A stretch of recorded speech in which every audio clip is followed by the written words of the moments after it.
All right, looks like we are open for business. The stream is up and we're live. I need to change my video here though.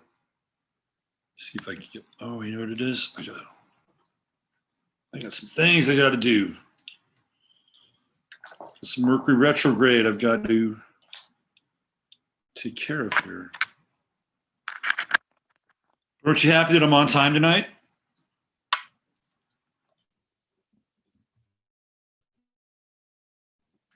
We're going to be going to a new time here shortly. And we're about to bring our very special guest on. Yeah, that's right. We got the one and only.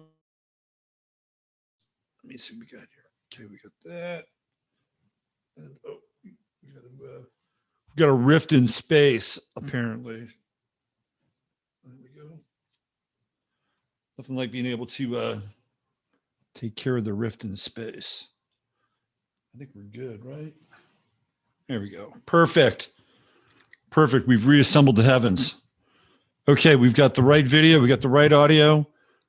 The heavens are intact.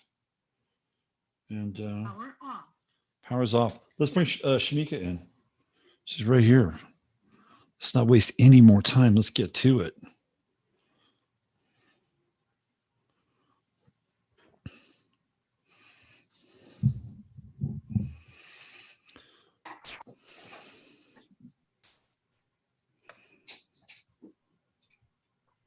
There she is. Hi. How are you? How are you? I'm great. I'm so psyched to have you on the show tonight. And so for people who are not aware of Shamika, she was a guest on my show a couple of months ago.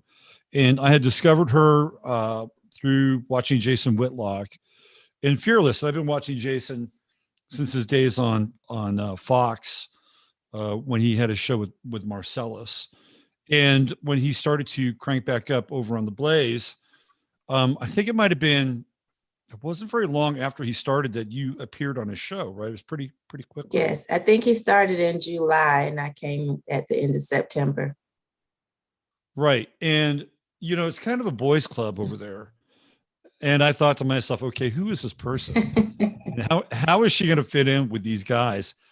And not only did you fit in, but you established your turf in a way that's just incredibly unique, both on the show and kind of in this whole new world of new media.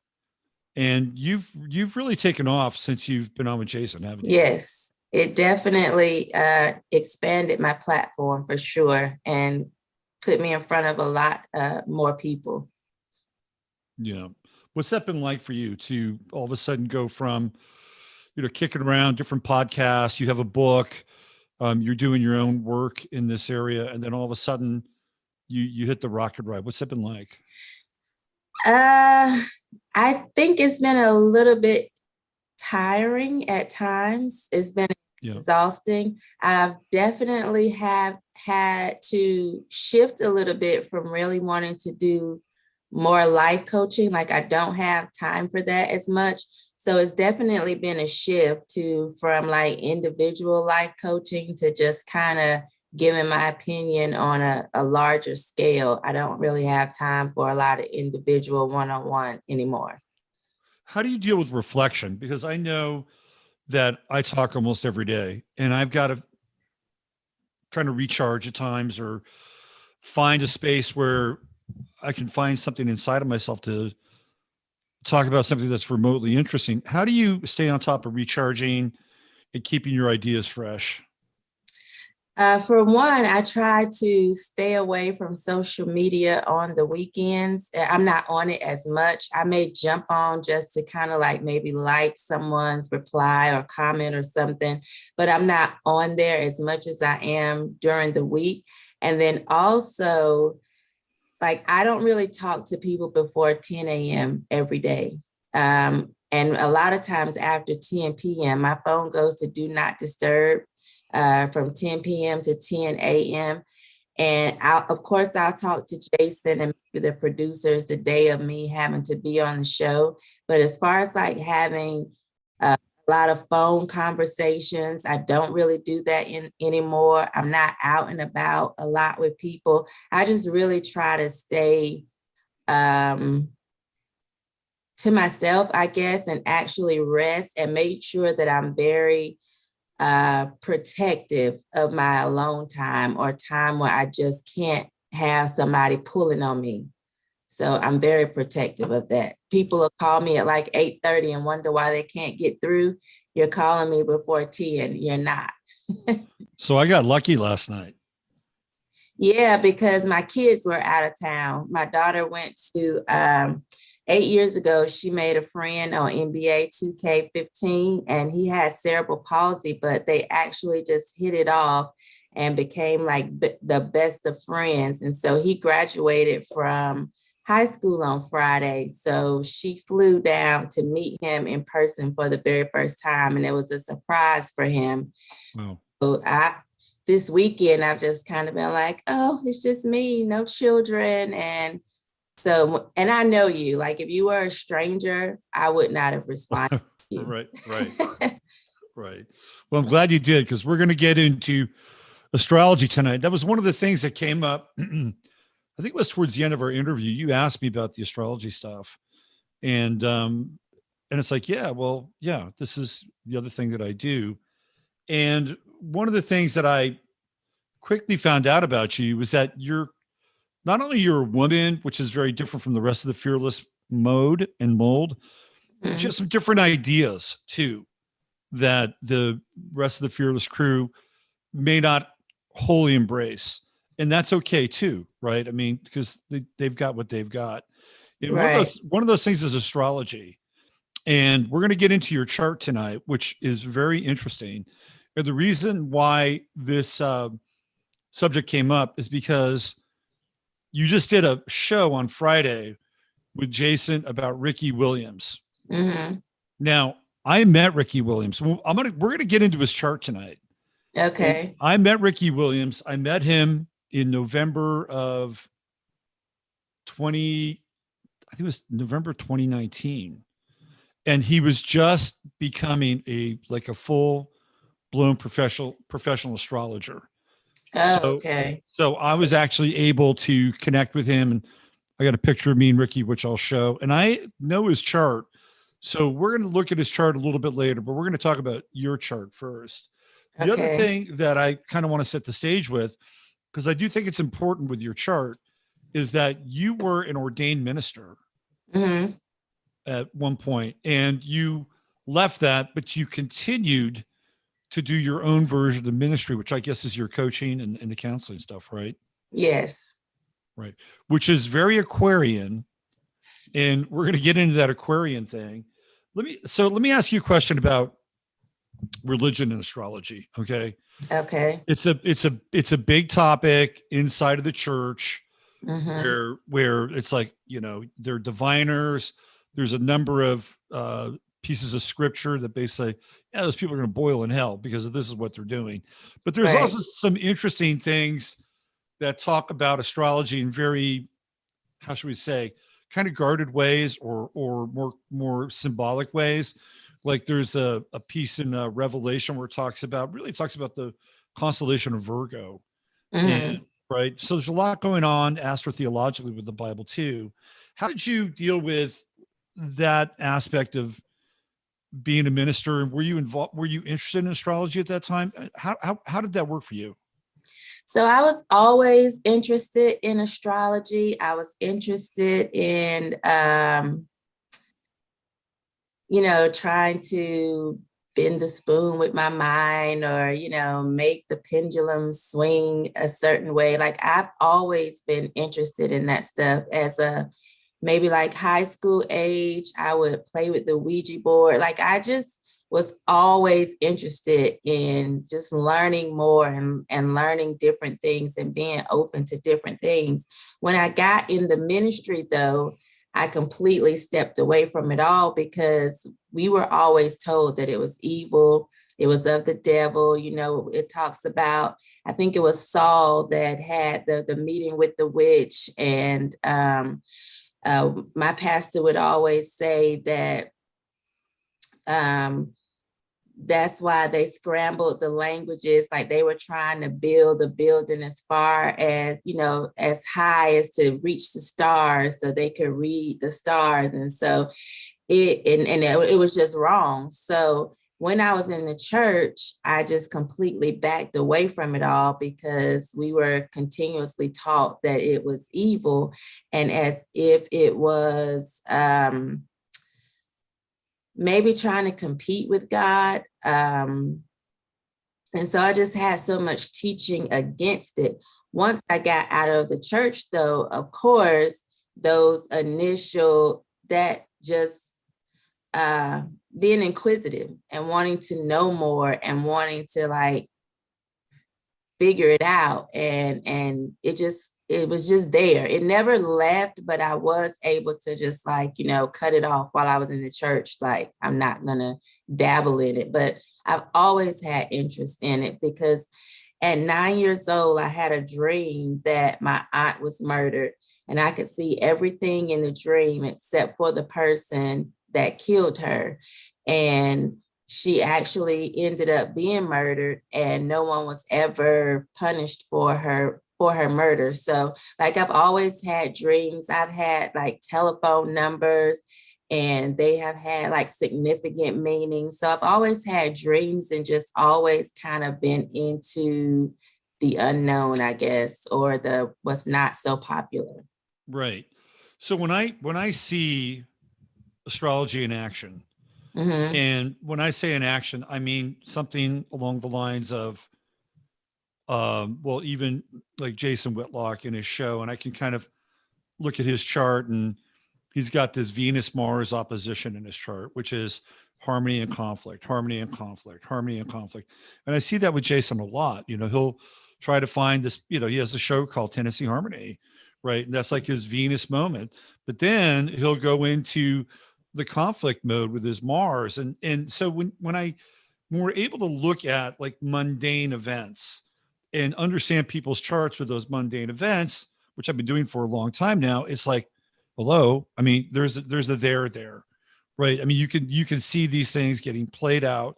And we're going to get into your chart as well. And we're going to explore some of those transits, which were I would say they're instrumental because you're the one who's instrumental, but clearly it's a map, and it reveals a larger pattern and cycle that's going on in your experience, in your existence. Let me ask you a question about your religious teaching. When you came out of the ministry, did you see astrology and some of these other, we'll call them systems, through new eyes? Well, I definitely don't think they're evil. And I don't necessarily know if I bought into that when I was in the church, or if I was just really obeying my leaders and those that were above me. So I definitely don't think it's evil. I'm not into it as much as some people are, like where they actually take the time to really learn about it. But I think it definitely has some validity to it, for sure. Right. Well, one of the things at a superficial level that we know about you and your chart is that you're an Aquarian. And we know Aquarians sometimes can be rather shocking. And there was an event that took place on Jason's show not long after you started there, which was you. And I have the video of kind of the follow-up. I didn't have the video from the first segment where you dropped this bomb where cracks me up. You were gonna kill this bitch, right? You had a gun and you were gonna kill this woman. And for the grace of God, right? It didn't happen. But the look on Jason's face when you told him that on that show, it's like it was classic. It was pure Aquarian. What was that like for you when I know we talked about this on my show, but a lot of people haven't heard that. What was that like for you and for him actually with the follow-up? I think for me, it was, I guess I was shocked that he was shocked, because I just say things and I don't really pay attention to how it'll fall on the other person. Like I never really think about that. So like, so it's hard for me to like grasp, okay, this has fallen kind of hard on this other person. Let me help them, figure out how this happened and why it happened. Because I'm just talking a lot of times and I'm just sharing my life or sharing my story. And I just never really considered that it's shocking to other people. Like my children have said to me so many times, like, Mom, you've done so much. And like, I never really think it's a lot, I guess, because I'm the one that has lived it, it just never really seems like a big deal to me. But so it was just kind of understanding that I have to be mindful when I say certain things, how it falls on other people that they may, we all didn't grow up the same way. So for somebody else, it may be like, what in the world? So let me play this clip. I'll play about maybe 5 minutes, and it's the show. I think it's All You, if I'm not mistaken. It's a show where Jason is doing this this follow up and trying to get to the heart of the matter.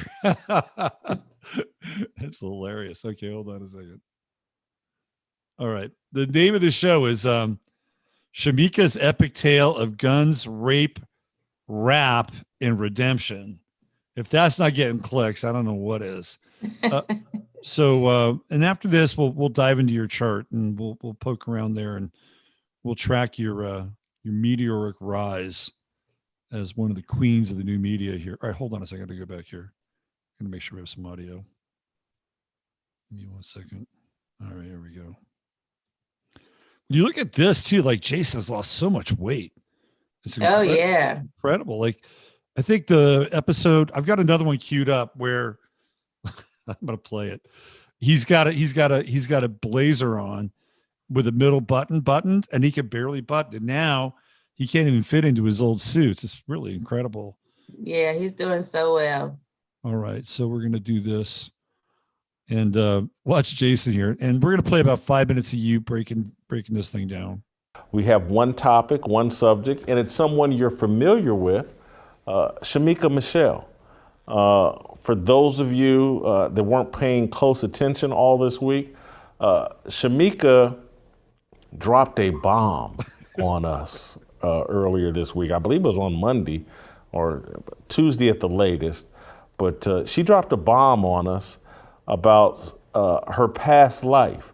We were talking about Larry Miller, the chairman of the Jordan brand for Nike, and his cover story for Sports Illustrated, where he confessed to having murdered someone as a 16-year-old. He murdered an 18-year-old in 1965 in Philadelphia. And we were having a conversation about the way Sports Illustrated unpacked the story and how I didn't really buy how Sports Illustrated unpacked the story, and they hid some of the truth. And so Shamika, in being as transparent as she always is, and you got to remember, she's written a book called The Naked Truth or Naked Girls, and I think she's got a website called Naked Girls, or Keep It Naked. Am I right? Keep It Naked. And it's a book about transparency and honesty and living a very transparent and not being ashamed. And so I'm going to have to confess, I haven't read the book. I didn't want to buy the book, and I'm just going to keep it real because she's naked on the cover of it. And I live such a paranoid life about getting Me Too'd that I didn't want to buy the book because I didn't want a book of Shamika naked in my home or in my possession. And so I haven't read the book. I have, over these past couple months, been getting to know Shamika, but I did not know that as an 18-year-old college freshman, she was involved in a fight with a girl, and things escalated, and Shamika shared a story that, I'm just going to play a clip, and here's what Shamika said on the show earlier this week. To me, he is using this to just sell a book. The fact that he claims that he has remorse for or that he's felt bad all these years is a crock of crap. I tried to shoot somebody when I was in college. I shot at her the first time, I missed, then I held the gun to her head and pulled the trigger, but the gun jammed. I have not been quiet about that. I've been open about it because I've used it to teach my children about making bad decisions and having a bad attitude, to teach other people about making sure that you know how to control your anger. They started calling me quick draw at school because they just knew, okay, this girl has a gun and she's not afraid to pull it out or fire it.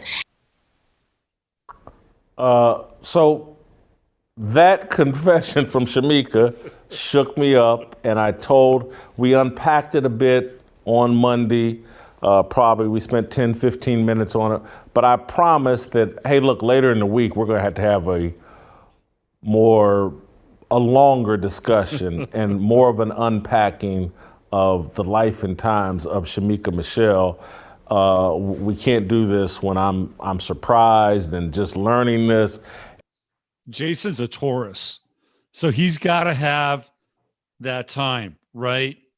He's got to have that time and that space to digest what's happening. Like sometimes when Royce is on the show, Royce is an Aries, and Royce will just come in with the laser beams, like, hot and heavy with the laser beams. And after about 5 minutes with Royce, Jason's like, okay. Slow down. And when Jason's in his rhythm, he's fantastic, right? He's got a pace. And being a Taurus, and you're an Aquarius, right? So we're talking a square here. The two signs are theoretically in conflict. I mean, what you get is you get a dynamic tension, you get energy, and you get spark. That's what happens with squares. So to his credit, he has you on for an entire show. And you get to unpack this thing. So I just wanted to share that with people. And the reason why I wanted to share that is because I think it really starts to get into your chart, which I want to do now. Let's bust it. By the way, Chattaria/Chatlandia, welcome to the show. We're going to get to you in a bit. We'll do some hellos and greetings and welcomes, but when we have a guest, we like to get right to it here, whether it's on Friday or Sunday night. So let's see what we got here. Okay. Here's your chart.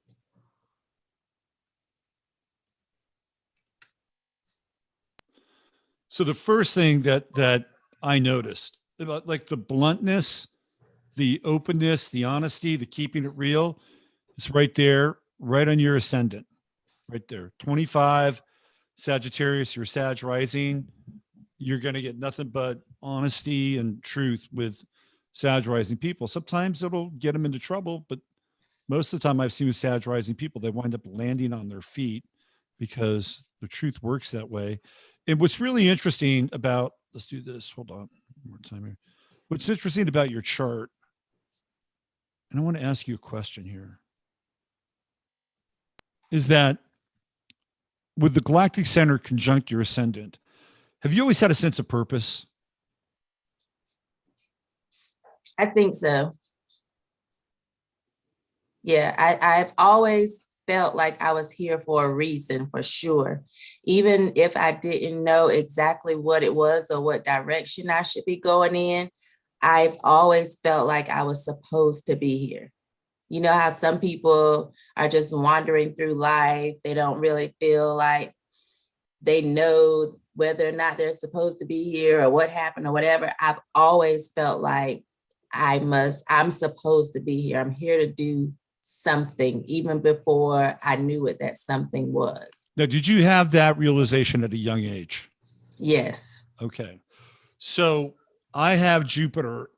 My Jupiter is conjunct your ascendant at 25 Sagittarius. So I have Jupiter in the first house, conjunct the galactic center. And I always felt like I had a purpose.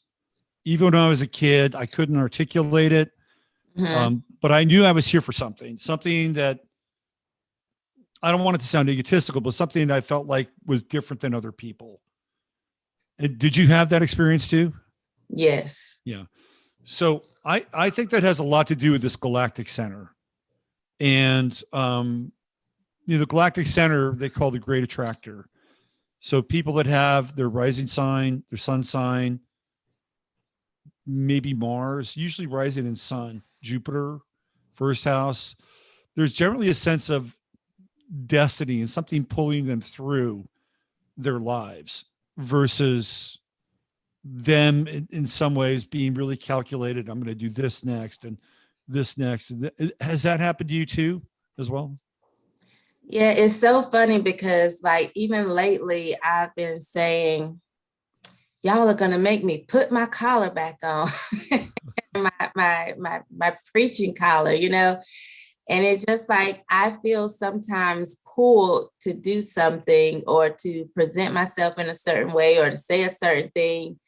Even when I don't want to, there is this desire to obey that calling and that leading, and that sense of purpose. So I've always felt like it's just been a calling, it's been a leading. And even when I don't want to, I follow and obey, even if it takes me a minute to be okay with it.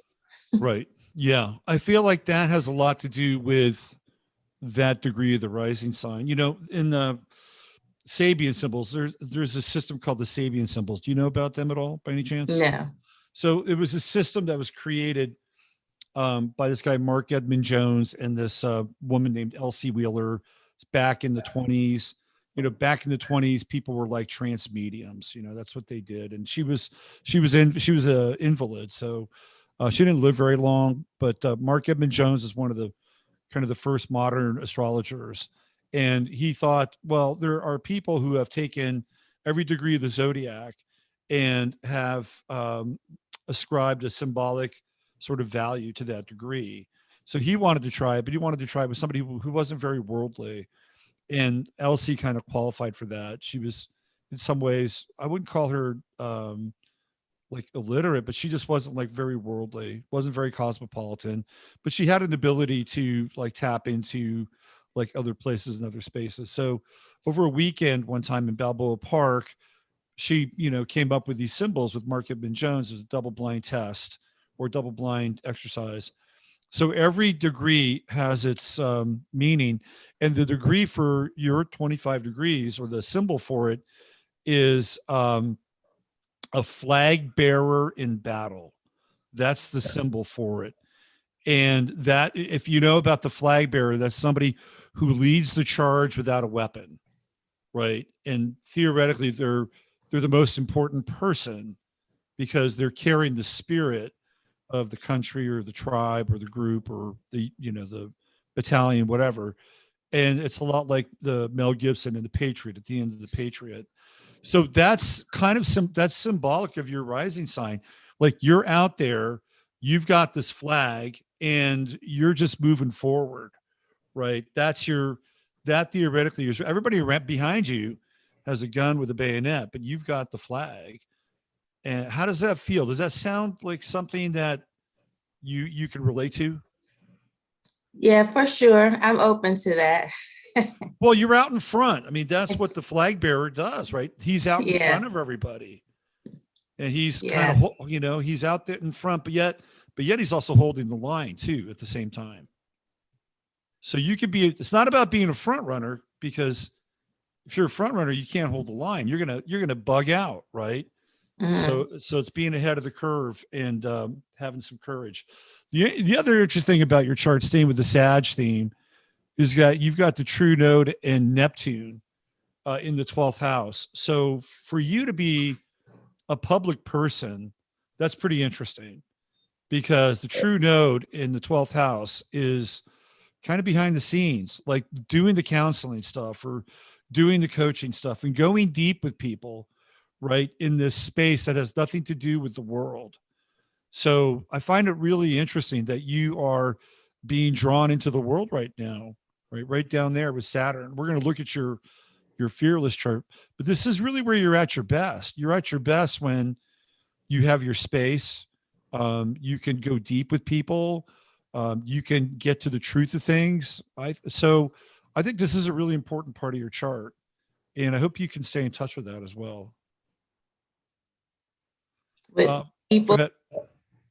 Go ahead. you said stay in touch with the people. Stay in touch with your ability, because I feel like you could get swept up in the world. Mm, And I feel like you need out of world time. right. Like you have to have that place where you're in some form of communion, and Right. people come there and hang out with you, and they get the source, Mm-hmm. right? That's really, really important. So make sure you stay in touch with that, because you don't want to lose touch Okay. with that. Yeah. The other thing I thought was really interesting, just about just your chart in general, is you've got all this Pisces, right? You've got the moon in Pisces, Venus in Pisces, Jupiter in Pisces, Ceres in Pisces. It's a lot of Pisces. It's a lot of feeling. And here in the third house, it's kind of mental. The third house is a bit mental. So you're able to articulate your feelings, but it also, to me, feels like there's a much deeper kind of level to you with all this Pisces here. And luckily, I think it helps in the communication sphere, right, with the third house.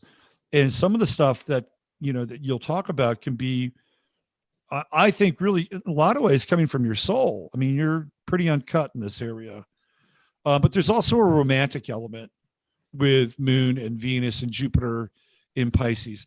Maybe a bit less in the third house, because the third house is mental, but you have a romantic side. And you also, with Mars in Capricorn in your first house, you're strong. Like, you're going to come Mars, right? Mars is big time in the first house. And in Capricorn, it can be, fairly ambitious. But I think in order for you to really get the most out of your Mars, you need that partnership, that sextile with Venus.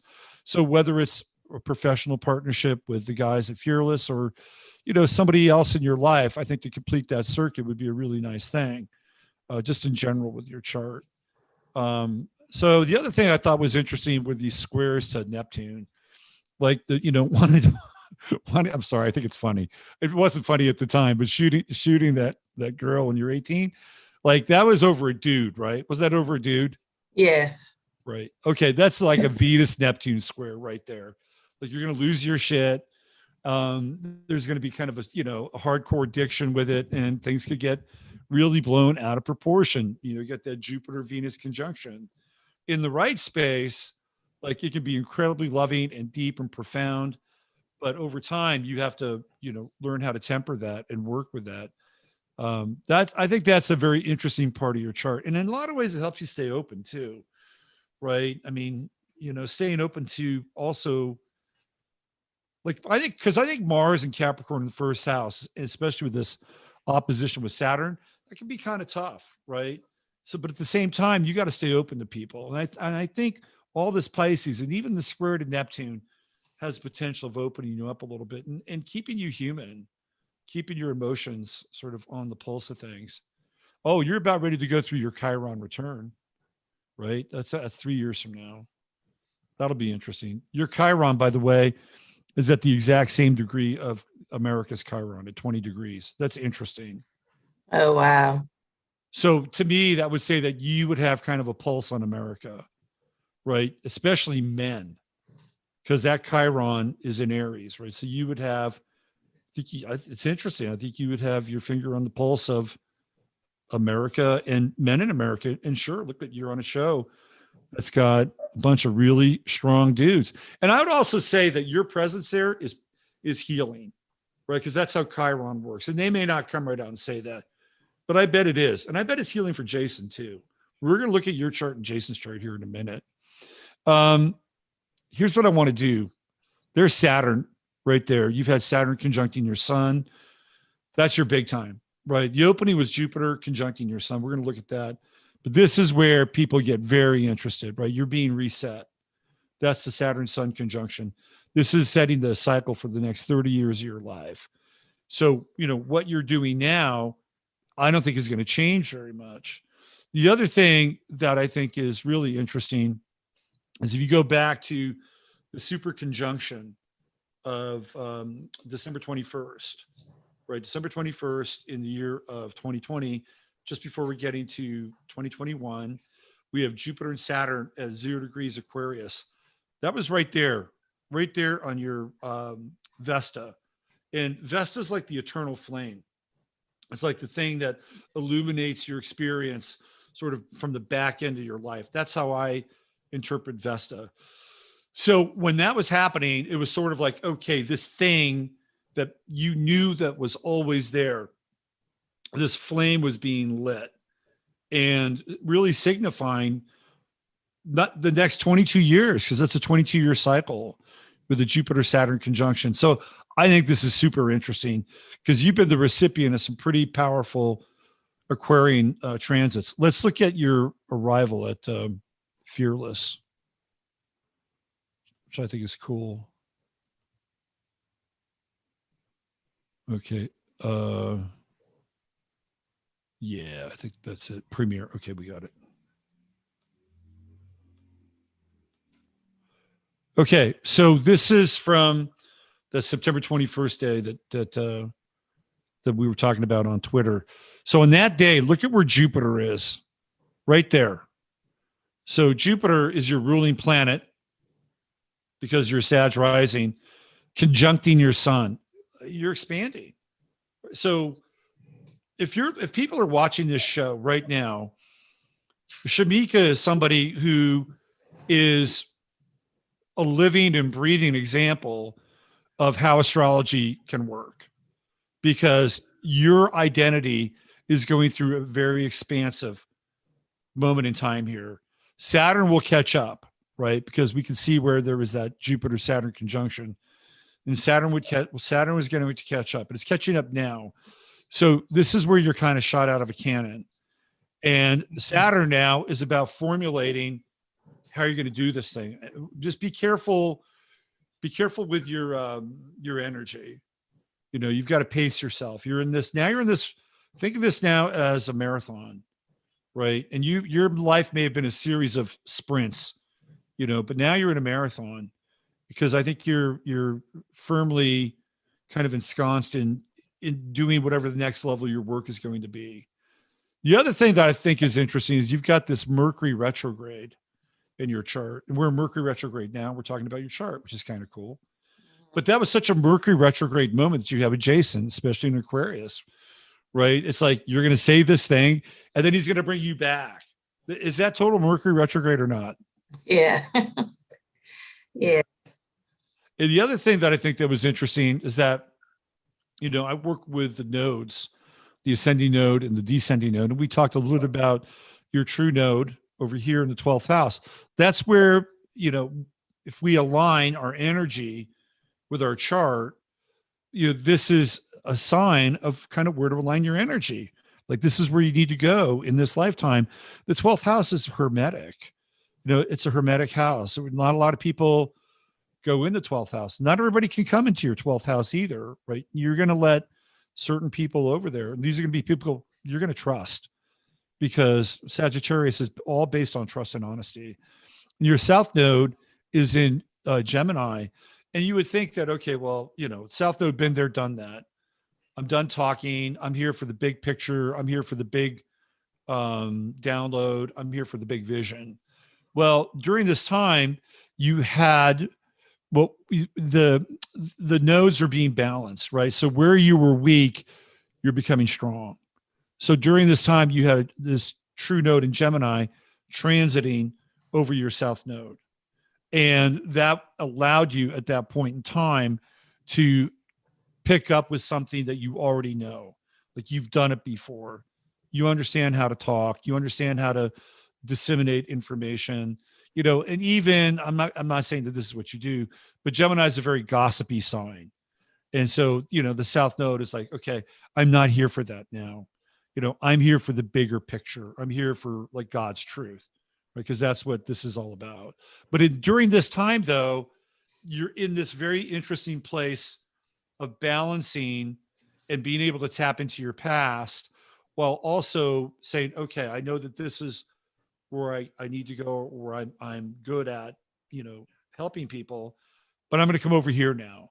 So I think this is really fascinating.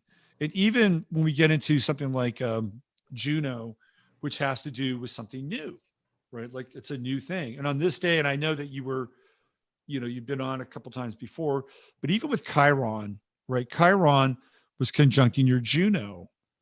So this was a risk. Let me ask you a question. I didn't ask you this question. We'll get back to your chart. When Jason reached out to you and said, "Hey, look, I've been reading your stuff. I think you're interesting. I'd like to have you come on the show." What was that like for you? Exciting. It was exciting. I was surprised. I wasn't expecting it. Like, it's not like we had an online, we hadn't had any online interaction really. So I was surprised. But I was excited. I was really excited and like interested right away. Of course, initially, I don't even think I was hesitant at all. I think right off the bat, I didn't feel I had to be leery of him. Like, he just really, the way he approached me, the things that he said, I was excited right off the bat and just thought, like, it just felt right. Right. Yeah. I mean, clearly, we could even go back to maybe the, beginning of September or even August. You're still going to have Jupiter in the mix, right? This day on the 21st, it's just right here. It's conjunct your sun. But Chiron moves slow. So it being around Juno, which represents new opportunities, and new opportunities in the sign of Aries, which is going to be dealing with men and sports and being kind of out there with your opinion, right? And Chiron is a risk. It's a bit of a risk. Did you feel like there was any risk involved? Like, no, there's no risk here. I'm just going to go for this and do this thing. I felt the risk for me was dedicating my time and energy and them saying, "You suck, never mind." I think that was the risk that I felt like, I'm going to give them all of me, give, the best that I have to offer at this time.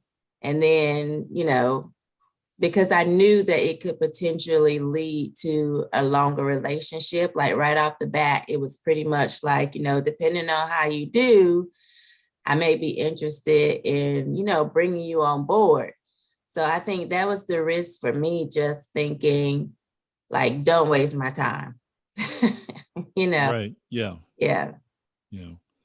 And I'm sorry. Go ahead. And I will say, I haven't had the best of luck working with straight Black men professionally.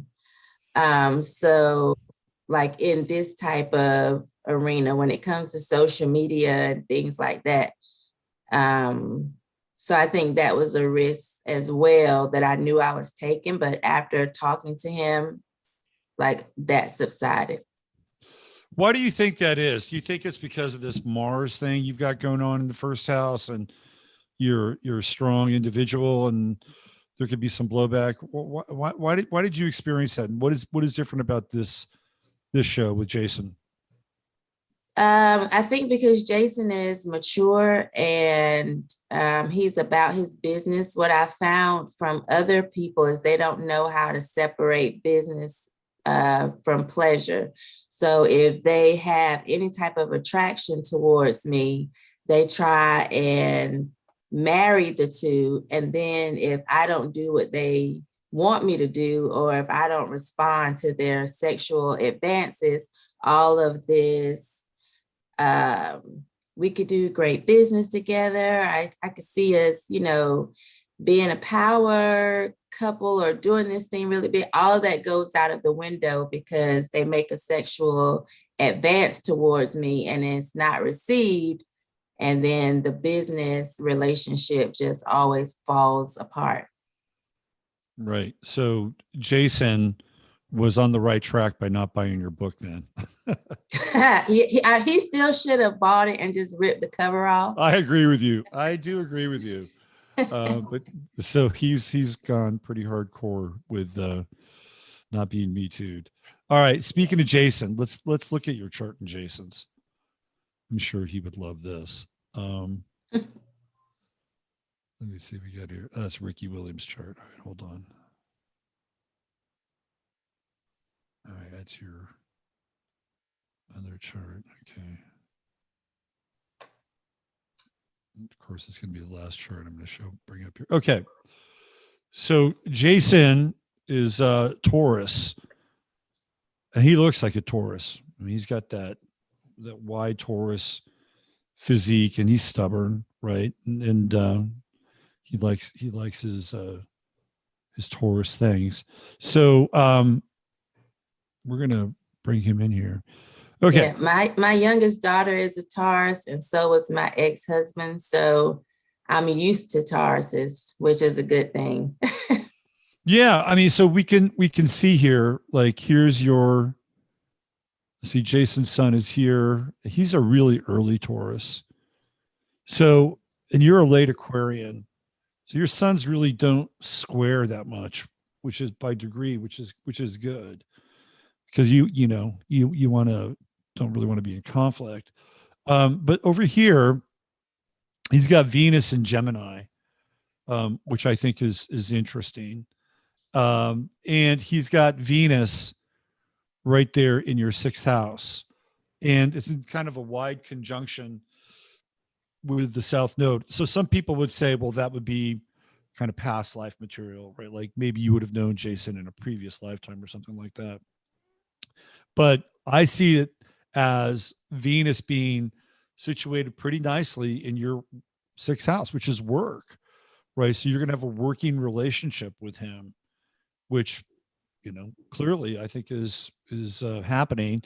The other thing that's kind of interesting, and I noticed this about Saturn in your chart, you have Saturn in Cancer in the seventh house, which is relationships. And Saturn doesn't yield a lot of relationships in the seventh house. Like the ones that you have are really important and they tend to be very long lived. It's not about, being sort of transient and just kind of going after what you want. It's very selective with Saturn in the seventh house.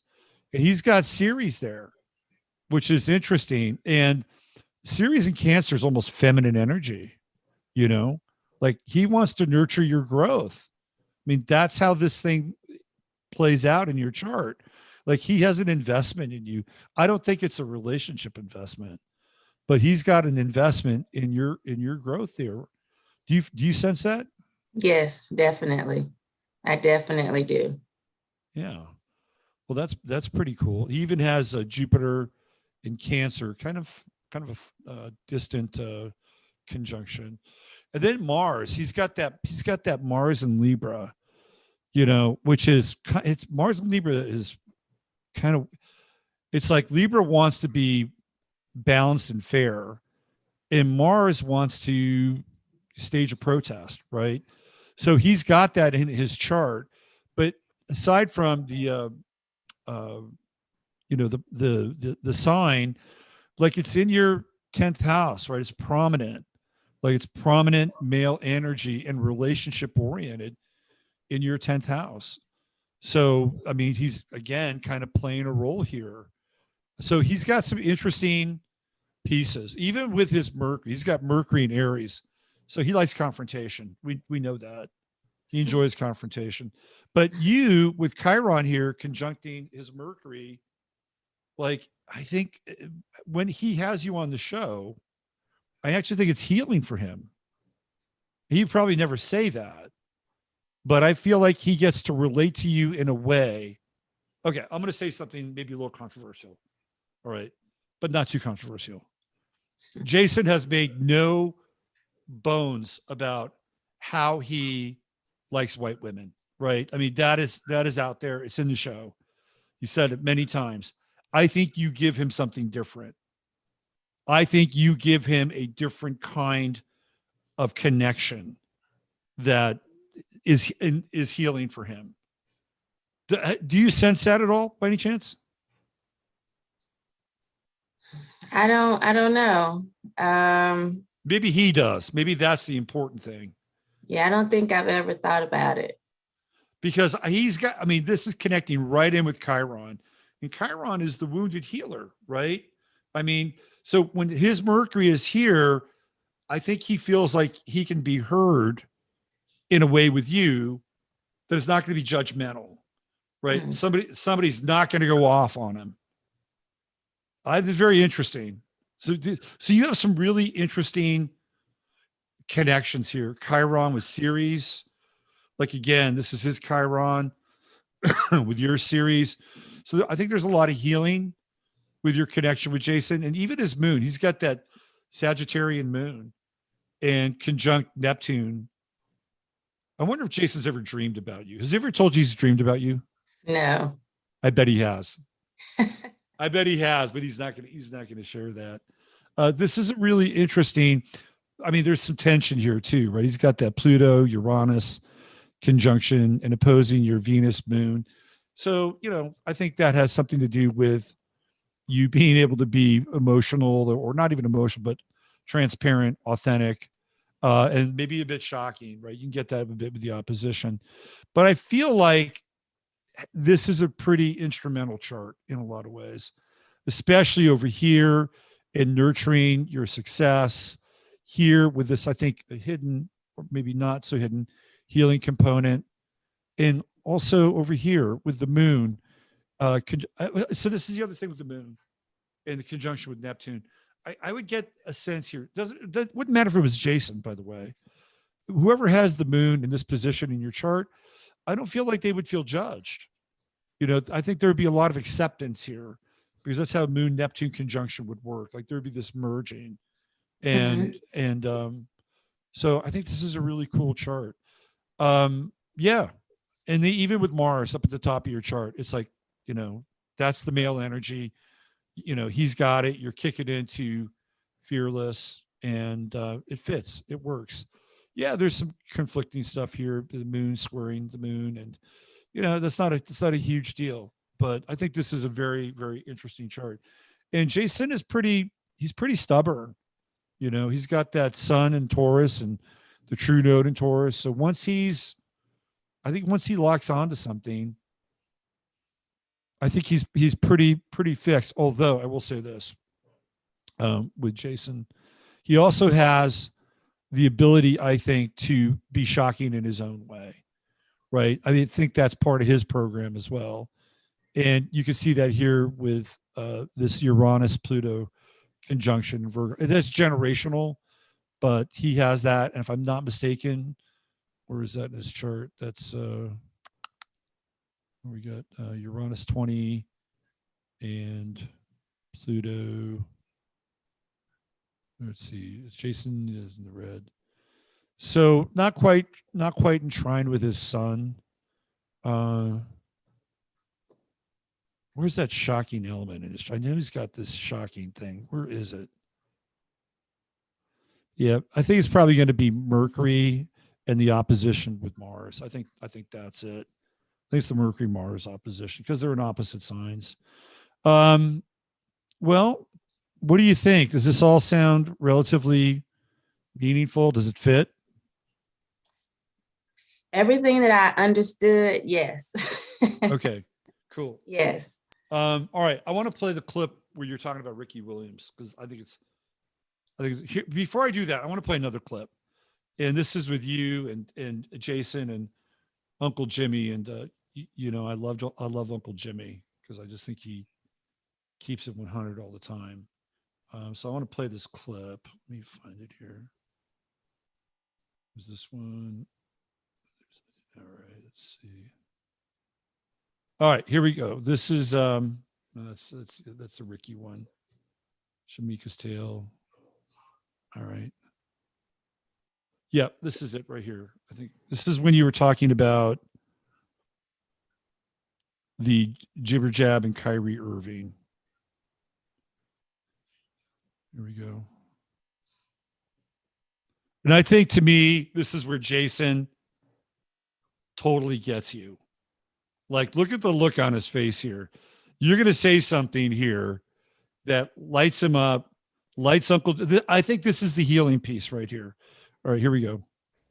You know, I like that he's actually taking a stand, and I have no issue with the analogy because that's what we need. You know, they are upset because he's questioning the efficacy of this vaccine when it started out as it's going to keep you from getting COVID. Then it went to, well, it'll keep you from being in the hospital or keep you from dying. Now people are going in the hospital and dying. So he has the right to say, I've been doing what I've been doing for the last year and a half, and I've been fine. I've been social distancing. I haven't. I've been wearing a mask. I haven't. But, and it's been working for me. Why should I have to do something different? And they're questioning him about that. I just think that's ridiculous. He has every right to ask a question. And I did not appreciate Kareem trying to say that he's ignorant for wanting to study more and do some research before he put something into his body. I don't like that he made that correlation between a dumb jock and him actually researching and deciding this is not right for me. We're all willing to take our own risks. There's certain things that I won't do. I won't drink and well, I will. I won't get pissy drunk and drive, So, but Could you explain pissy drunk for some of our audience? Could you go back and explain pissy drunk for some? I can't let you get away with pissy drunk. I can't let you get away. Pissy drunk is another shocking moment right there, right? When he peed in the bed. I'm assuming that's what pissy drunk is. So I wouldn't get pissy drunk and then drive. But, I will take a few sips and then get behind the wheel. But I won't go bungee jumping without protective gear. So there are certain risks I'm not willing to take. I think if people are willing to take this risk, they know what it is, let them do it. And I'm sick of hearing vaccinated people talk about being scared of the unvaccinated. If you're so scared of the unvaccinated, stay home. Listen, I don't like seeing fat women in bikinis, but I don't tell them that they can't go to the beach. I take the necessary precautions before I go, knowing that I may see them. I make sure that I didn't just eat so my food would stay down. And if at any time they're blocking the sun, I just quietly move my chair to the left or the right. But I don't say this side of the beach is for skinny people and that side is for the beach whales that want to tan. Listen, we're all out there together, and that's just the way it is. I would never tell them they couldn't be at the beach. She called them beach whales, bro. She called them beach whales. Having been mistaken for one, I'm not good, but I totally agree. You were mistaken for a beached whale. Having been mistaken for one, I'm not going to go there, but I totally agree with you in terms of we are trying to make the unvaccinated second and third class citizens. See, that's what I talk about with healing, right? That was a healing conversation for those dudes because you were saying things that they probably couldn't get away with, right? I mean, they might barely, but you were giving voice to certain positions that they're like, wow, this is cool. This is great. That was healing. I guess for me too. I will say it's healing for me to be around such a great group of men who have their heads on straight, who are family men, who are believers, who just very intelligent, good guys. That is healing for me as well. Right. Yeah. Right. Because your Chiron conjunct Jason's Juno. That's right. Conjunct is Juno. Okay. I want to play the Ricky Williams thing because this is the kind of the genesis of you getting on the show tonight. Oh, I just closed the wrong window. All right, let me go back here. It shouldn't be that hard. Okay.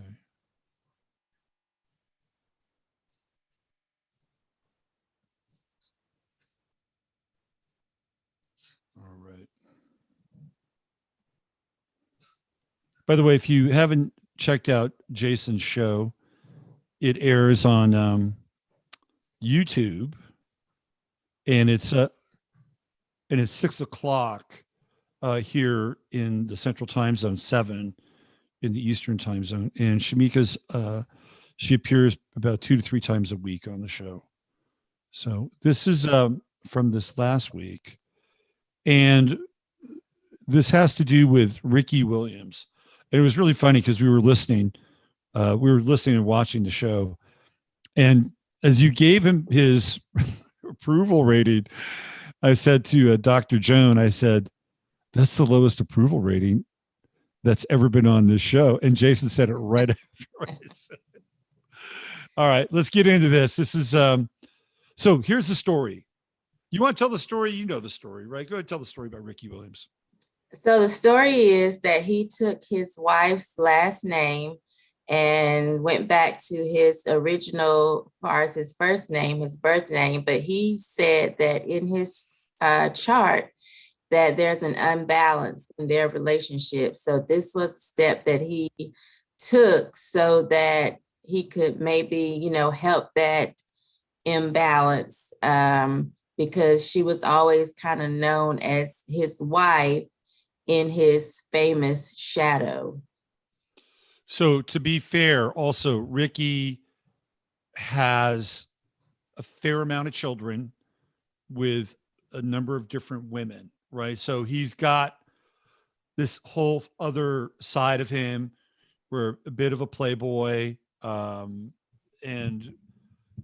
not just him being famous, but other, and I don't know what their relationships are like. I don't know if they all get along and, you know, are friends or whatever, but that exists, right? There are other parts to Ricky Williams' universe that involve other women and other children. So that may add into it. We don't know. So this is, I didn't know anything about him except that he was a football player and that he had taken his wife's last name. All right. So we're going to get the raw uncut from Shamika right here. Here it goes. If you don't buy the meat in your house, then tell the who does to grab your 2 free pounds of American. All right. Let's get to the smoke show. Here we go.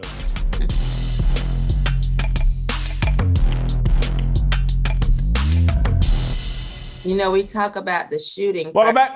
All right, let's roll out to North Carolina. I haven't heard from her all week. She's been gallivanting all over the country. She's been out in California. She's been in Dallas. She's just gotten too big time for those of us here at Fearless. Shamika, welcome back to the show. You look sunny and happy. Your travels were good? Yes, I think they were. I do think I'm tired, though. I'm a little exhausted from doing so much. So I'm going to take it easy this weekend. Thank you for having me back today.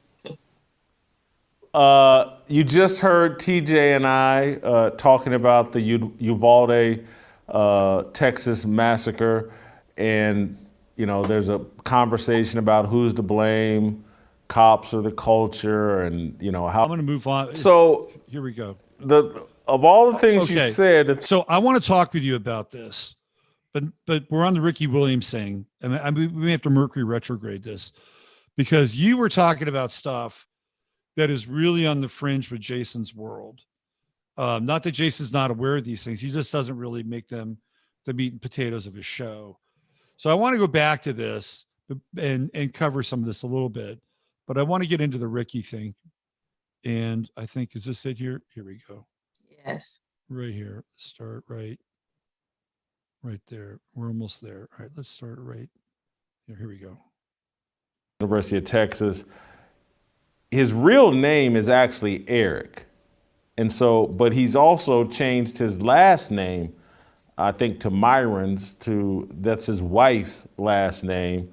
And I think we have the clip of Ricky Williams giving the explanation of why he's changed his last name to his wife's last name.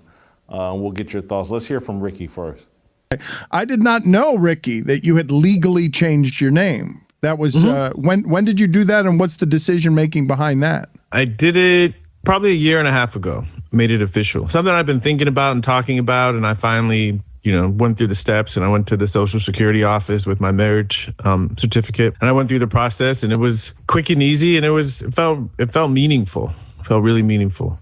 But why did you decide to sort of change the gender dynamics of how people get married with name changes? Because I have not heard a lot of men changing their name to their woman to the wife's maiden name. In my relationship, my wife's she's an attorney, so she can handle herself, but I'm the famous one. And so she's kind of been used to being like the hot shot around her friends, and she comes around me, and then people kind of forget that she exists. Okay. So there's a kind of an imbalance in the relationship, and it shows up in our astrological charts. And so I started thinking, what are things that I can do to help create more balance in the relationship? And one of the ideas that popped into my mind was I can take her last name, and I think as far as something that I can do to create a level of security and like commitment, and not just talking about things, but proving that, I'm here. And, I've found that that's been really powerful in creating ease and intimacy and trust in my relationship. He has overshadowed his wife, so he's taken her name to provide intimacy in the relationship. I got some. When I've wanted it, I got to be careful. So I just reminded myself I'm a Christian. I don't. There's a beta pandemic going on that no one wants to address. And to me, it has apparently wiped out Ricky Williams' identity. He's taken on his wife's identity. Your thoughts, Shamika? Jason, just looking at the picture, he looks like a runaway slave, a big buck that has been broken that ran off with Miss Millie. Like, I can just hear her saying, "Oh, come here, Ricky, you big black buck. Come give me some of that Mandingo loving. Oh my God, that gorilla loving, I just loves it." This sounds so beta. It sounds so bitch. And to say that you would do this to increase intimacy, I don't know about other women, but there is no way I would let a punk male put me in the book. You would not. This is crazy to me, Jason, and it's wrong on so many levels. Even when he talks about astrology, first of all, your astrological chart is based on your birth date, the time of birth, and your location. Changing your name is not going to change any type of imbalance in your chart. What it's doing is you are appeasing this woman, you are bending to her will, and eventually she's not going to respect you.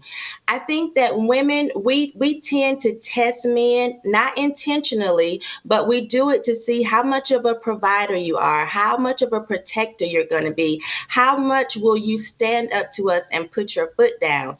He's thinking that he's winning brownie points by bending over and being the female in the relationship. She's going to walk in one day into the room. He's going to be the only one in there. And she's going to be like, "Did you poop?" Because when you stop liking someone, when you stop having respect for them, they just start to smell like poop to you. You don't like anything about them anymore. And that's what he is setting himself up for. That is why our wedding vows tell the man to love and cherish and adore the woman. The vow is to respect and obey. Respect equals love to men. So there's not going to be any respect. And eventually she's not going to even like him anymore. This is so sad to me. So sad.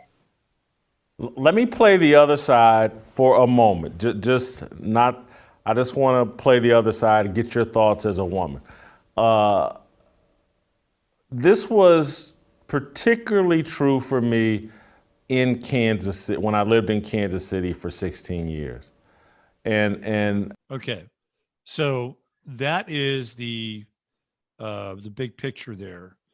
And so I decided to look at Ricky's chart and to see what exactly he was talking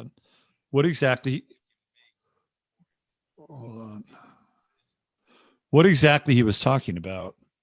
So I remember his chart because I was at an astrological talk that he gave, And this is me and Ricky from a couple of years ago. His hair has grown out a little bit since then. And he was just starting off on his astrological journey. And his teacher is this guy named Stephen Forrest. And Stephen Forrest is really into the nodes, which I talked about with your chart. Right. So evolutionary astrology has to deal with the nodes. Now, there's some weird stuff about Ricky's chart. First of all, he's got this Venus-Mars conjunction. And I've talked about this conjunction before with certain people. And Greta Thunberg and Kyle Rittenhouse, who are both born on the same day, have a Venus-Mars conjunction. And when you look at them, Greta is female, but she kind of looks like a dude. Mm-hmm. And then Kyle is a dude, but he's got a kind of a big femme side, right? So it's almost like they're one person in a weird way.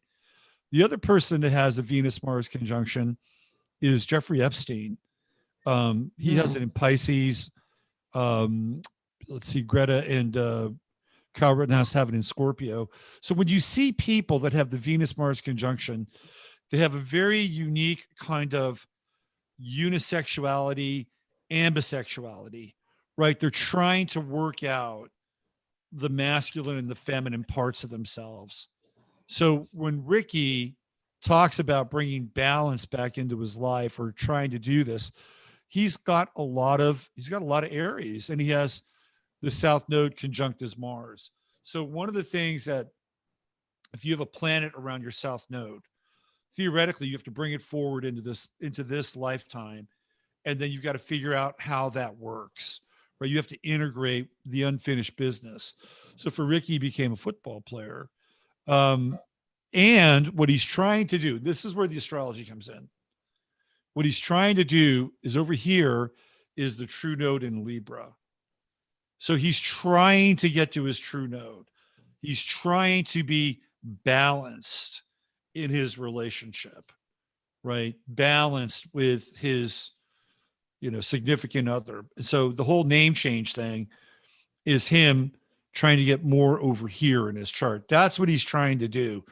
Whether or not he's successful, we'll see, right? It may just be something that's cosmetic and it might fit the chart for a period of time, or he might actually be sacrificing part of who he is, which is what you were really talking about in your little breakdown there, which again, I thought Jason found it to be highly amusing. So we'll find out here. So I wanted to share that with you because I think that's what Ricky is trying to do, right? From an astrological place, whether he's able to pull it off or not, who knows? He's a Gemini too. That's the other thing. Do you like Geminis? Yeah, I like them. I think I like everybody. But I do see, I don't know, like my uncle is a Gemini. I can actually see the dual personalities, very clearly with him. Like yesterday, he had me on the phone for an entire hour just chatting. And then there are other times when he just, you can't get 2 words out of him. He doesn't seem to want to be bothered. Right. Yeah. They could definitely have that dual thing going on. And, and even with Ricky doing this, right. It's like, okay, well, I'm going to change my name now. Right. Which is such a Gemini thing to do. Mm-hmm. And like, I'm going to take on this other identity. Well, I guess time will tell, and to see if this thing is going to be an experiment that, do you think other men are going to start changing their names, their wives' names now, if Ricky's successful with this? Those that seem to want to take up for him probably are looking for any type of excuse to not stand up and actually be a man's man. So I think there will be some that think, oh, let me try that. But for the most part, I don't think so. I really haven't met men that just want to throw away their last name, even if they think it's the slave owner's name. I feel like because of the heritage or they feel some type of connection with it, I don't really meet men that just want to get rid of it. Right. Yeah.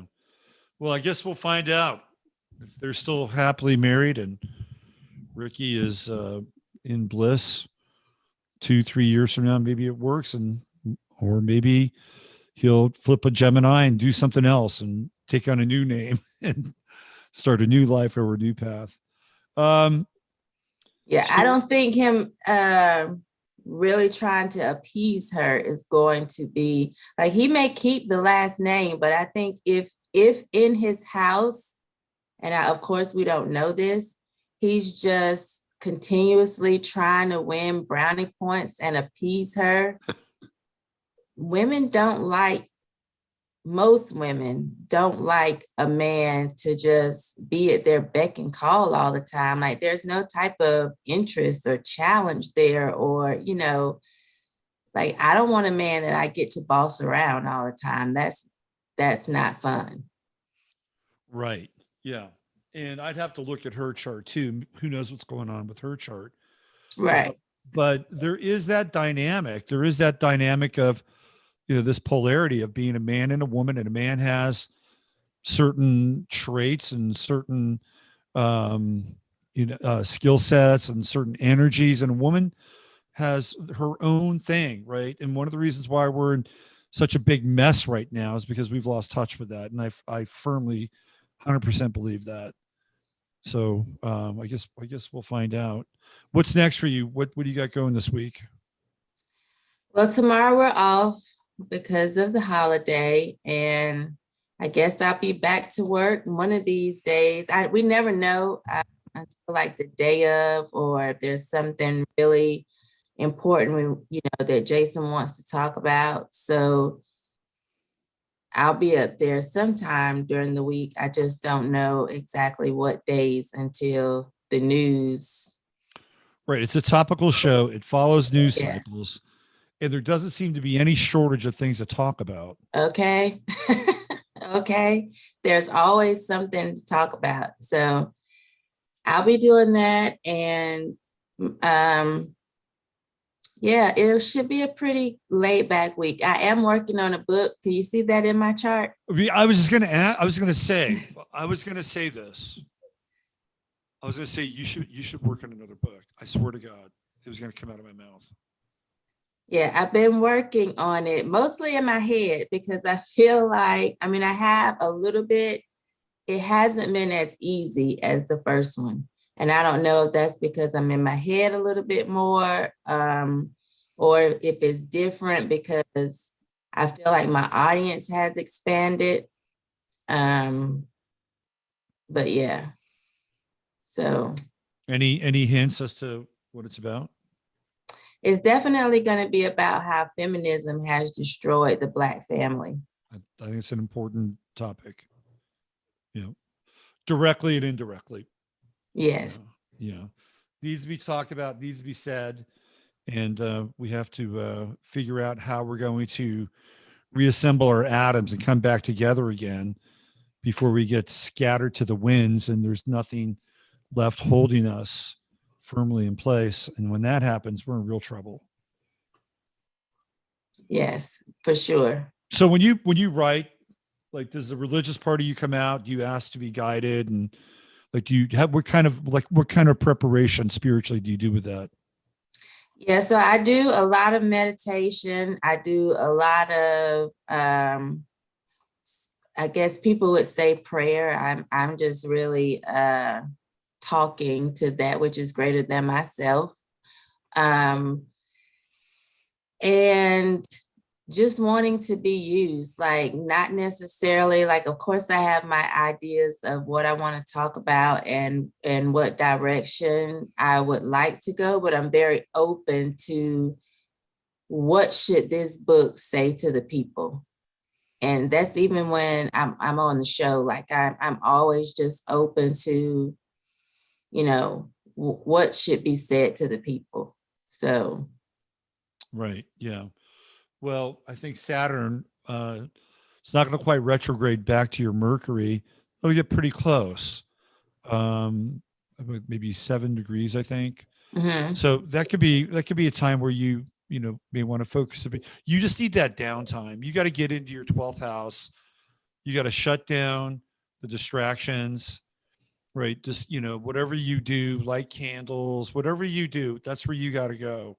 And Mhm. when you're there, you just got to open yourself and open your mind and, open your fingertips and let this thing come through you. Cause that's really how it's going to work. Right. Yeah. I think this is going to be a higher level. Not that your other work isn't higher. It's important. It's biographical, but this will be higher level stuff, right? This is like coming down and saying, okay, these are the truths that are important now for this time and for you. And you'll be the Right. messenger for it. Absolutely. So I have something to confess while I'm here, and I want to know if you see that in my chart. All right. 2 questions about career and then this. So I've started to say I want to remarry again. Ooh. So I said there's that ask, believe, and receive. I'm in the ask phase. Right. Eventually, I'll actually believe that I do. So Right. I will, because I'm not totally convinced yet. Right. But I started to say that. So can you see that in my chart? So marriage thing. Yes. Yeah, I can actually. You're gonna have to wait a little bit, but I'm perfectly fine with that. I think you are. Yeah. So here, I'll bring your chart back up. We'll have a real time moment here. Okay. So there's the moon and there's Venus. What do we know about them? Strong trine to Saturn, and you have Saturn in the 7th house. In an astrology, that's called accidental exaltation, because Saturn is exalted in the sign of Libra. This is Libra's house.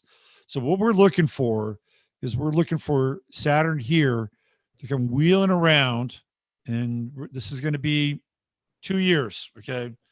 You got work to do for now, but it's going to happen. And when Saturn comes around and conjuncts both your moon and your Venus, how old is your youngest daughter? 17. 17. Okay. So I feel like it's connected to your youngest daughter, meaning that when she's done, like really done, like look, 17 is the number, right? Mhm. So once she's done, I feel like the space will be there for your next serious commitment. And then when Saturn comes in and conjuncts Venus, like Saturn resets every planet that it connects with. So if you're not in a relationship at that time, usually the Saturn Venus conjunction is an important one. And it says, okay, pay attention, because we are reset. Your relationship life is being reset for the next 30 years. So everything that you've been doing, all of your relationship patterns, both healthy and unhealthy, get released during that time. And then you have this trine going on with Saturn already over there in your 7th house. So I feel like we're talking about minimum 2 years. And, but you're still young. You're born in 1975. And you've got work to do. This next 2 years, I think, are really big for you. And it's not the feminist thing. Like, you could probably have, well, that is the feminist thing if you could have both, right? But, Right. but I feel like this is an important time for you. Like not many people get the kind of break that you get and have their social media and their alternative media and personal profile elevated in a really brief period of time. You just got to take care of yourself and have that downtime, right? You just got to have that downtime. And I feel like, because over here we're dealing with these inconjuncts, right? These are inconjuncts coming into Saturn. So it's got to be somebody, number one, that gets you. They got to get you. They can't say, look, all right, you're fine, you're hot, whatever. Like, that's well and good, but that's not going to work. Like, they have to get you. They have to be able to communicate with you. That's the other thing, right? They've got to be able to communicate at a fairly high level. And then there's got to be that deep spiritual connection. Like, you've known this person before, like they're emerging out of a place in your life that is, how do I say this? Like, you really won't care about a relationship. Like, you can ask, that's fine. That's great. But if you're over here and let's say you're working on your book and you're really deep into your book and you're just, let's say it takes maybe a year to write that book and you're just, into it and kind of open to that space, the relationship piece is not going to be the most important piece. Right. But at the same time, there's something here that has to be reconciled. The communication piece, the spiritual piece, and not just communication in any way. Like everybody can talk. Like you could talk to your uncle if he's like the right kind of Gemini that day, right? Right. But not somebody who you can talk to and have a high exchange of ideas or a high exchange of being able to see the world in a particular way and flip it upside down and inside out and be able to have those discussions. Those things are really important. So I feel like the feminist book, or the book that has something to do with that, allows you to get clear on things, and it allows you to release some things and be at peace with some things. And when that happens, look out. I think you're about 2 years out. So I would say, yeah, you're good, right? Just keep doing your thing. Make sure you get some rest, write that book, and stay open. There you go. Okay, great. What's the other one? That was it. That in the book. I was wondering if you saw that. Yeah. The book. Funny The book, because I was going to talk about the book without even looking at your chart. Yeah. yeah, it was funny because when I told Delano, I think his wife maybe asked if I wanted to get married again. And I said yes. And Delano said, really? Because I said, I'm just getting to that point where I'll actually say that, because before I was open to relationships, of course, but marriage, I wasn't really open to marriage. But Right. now I am. Well, that's the thing with Saturn in the 7th house. It's very serious, like there's commitment there. And people have Saturn in the 7th house don't have a lot of relationships. They're very selective about the relationships that they have. But you're getting close. You're definitely getting close. And right around that time, so about 2 years from now, you're also going to have Jupiter in Taurus. It's going to be right there. It's going to light up your love life. And that'll be good for you too. So you just keep doing your thing. You're on the right path. And and good things come to those that's the other thing with Saturn. So I've been doing this a while, and whenever I've seen people have Saturn in the 7th house, their best relationships come to them later. Mm-hmm. Like 40 plus, maybe even for you, 2024, coming up on 50, not uncommon. It wouldn't be uncommon. So yeah, just keep doing your thing. You'll be. Yeah, well, I better get this book done there. Yeah. Shamika, it's been great hanging out with you. Thank you so much for having me. It's been very fun. Yeah, you're a great guest, and I always enjoy watching you on Fearless. And again, if you want to watch Shamika, go watch her on Fearless. She's on there at least 2 or 3 times a week. And then you have a podcast. And then Yes. What's your podcast? What is it? Is it something bull? What is it? Cut the Bull. Cut the Bull. Charles Love and Wilford Riley. And how often do you do that? It's once a week. So Okay. they normally release it every Friday. Yeah. Every Friday. Okay. All right. And are you still open to counseling people and coaching them, or is that on the back burner now? It's kind of on the back burner. I am open to it. I still do it, just I don't have as much time, I guess I would say, because I never know whether or not I'm going to be on the show until the day of. Most of my sessions need to be like after a certain time. And then I'm very particular about not having so much stuff interfere with the evening when I really want to spend with my children. So Right. I just don't have as much time. Yeah. Well, cool. You got plenty of things to do, and your star is rising. And we're glad it's out there. Thanks for being here again. We'll catch up Thank with you. on Twitter, and we'll definitely watch you on Fearless. Okay. Bye for now. See you later. All right. That was Shemeka Michelle, and one of the stars of Fearless. Great guest. And I hope you found that interesting in breaking down her chart. That I can take this off now. That Jupiter conjunction with her sun right when the whole fearless thing was starting to happen. Perfect timing. Absolutely. So that is a lesson in a Jupiter transit. Now, here comes Saturn, right? Saturn's on her sun, and she's got to live up to these responsibilities now. You see, so she got the expansion, and now she's in demand. You could hear her on the show. She was a little tired, you know, and that's what happens when you're in demand. But what do you know when you have that moment, you can't get off the bus, because if you get off the bus, what's going to happen? The bus is going to leave you behind. So you got to ride the bus all the way to the end, right? You got to ride that bus all the way to the final stop, and then you get off the bus. If you're lucky, maybe they bring you some snacks on the bus. They don't do that anymore. I mean, has anybody actually been on a long distance bus ride? Do they even do that? I guess Greyhound is still around. How weird would that be? Very strange. Anyway, it might be cool. I did it a long time ago. Continental Trailways. It was a trippy experience. Very trippy experience. One of these days when I write my book, I'll write about it. I got to catch up to Shamika and write at least one.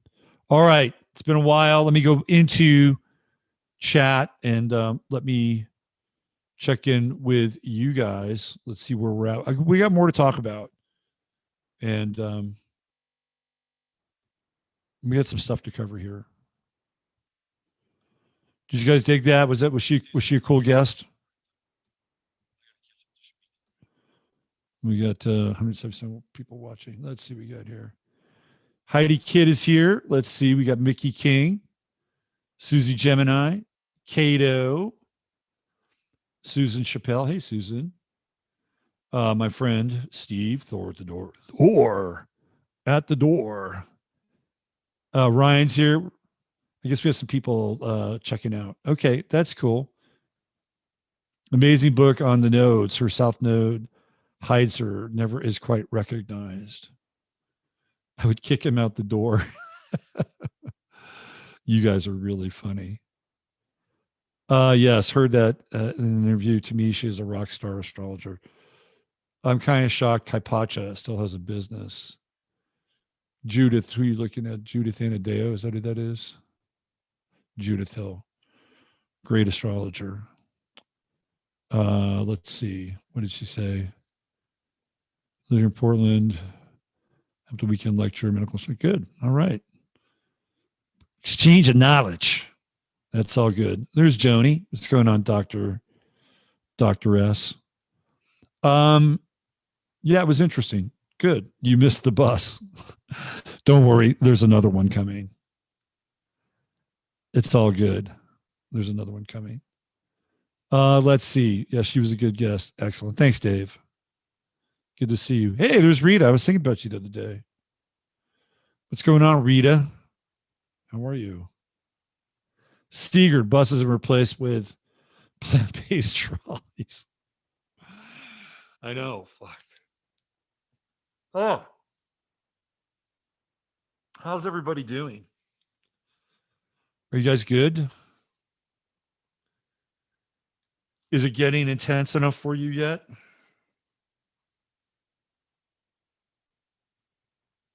So, what was it, 2 weeks ago? We were talking about the Buffalo thing. What did I say about the Buffalo thing? I said there's going to be 3 shootings. 3. There was one right after Buffalo. Like the next day, it was some weird, like Chinese church or something on the West Coast. It was weird. Didn't get much play. I don't know why. Was it real? It seemed like it was some kind of weird Taiwanese, Chinese turf war. And then we have Uvalde, which took place the following week. We were still unpacking Buffalo, and we get Uvalde.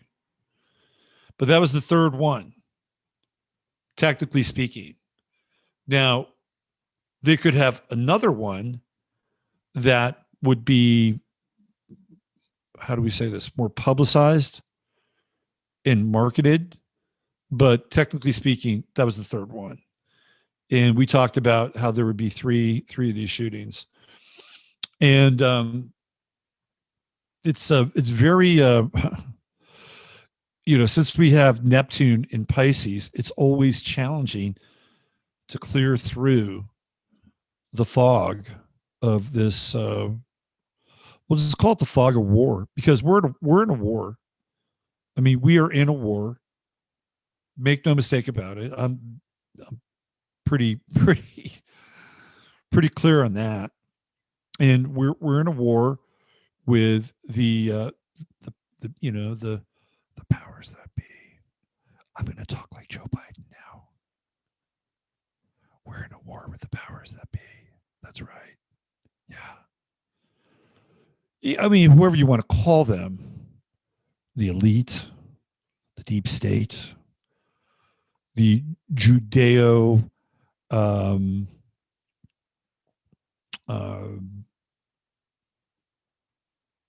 what I'm looking for.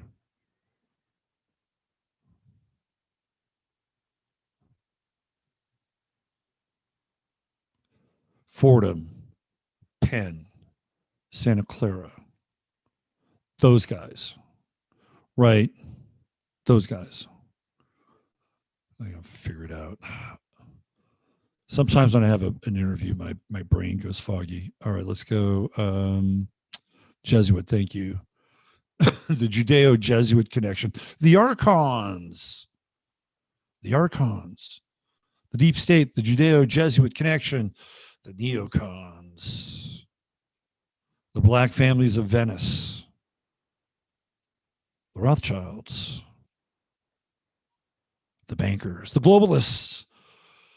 Yep, just lump them all together in one big sack of coal, and that's what's going on. Okay, let's be clear about it. We're in a big depopulation mode right now, and there is an all-out aggressive war on the West. China's got its own war happening. Like, there's some bizarre shit going on in China, really bizarre shit, and we could look at China's chart. They're trying to start the weird thing about China. Here's the weird thing about China is that China is an Aquarius rising country. So when that super conjunction happened on their chart, here, let me see if I can bring it up. We'll talk about China.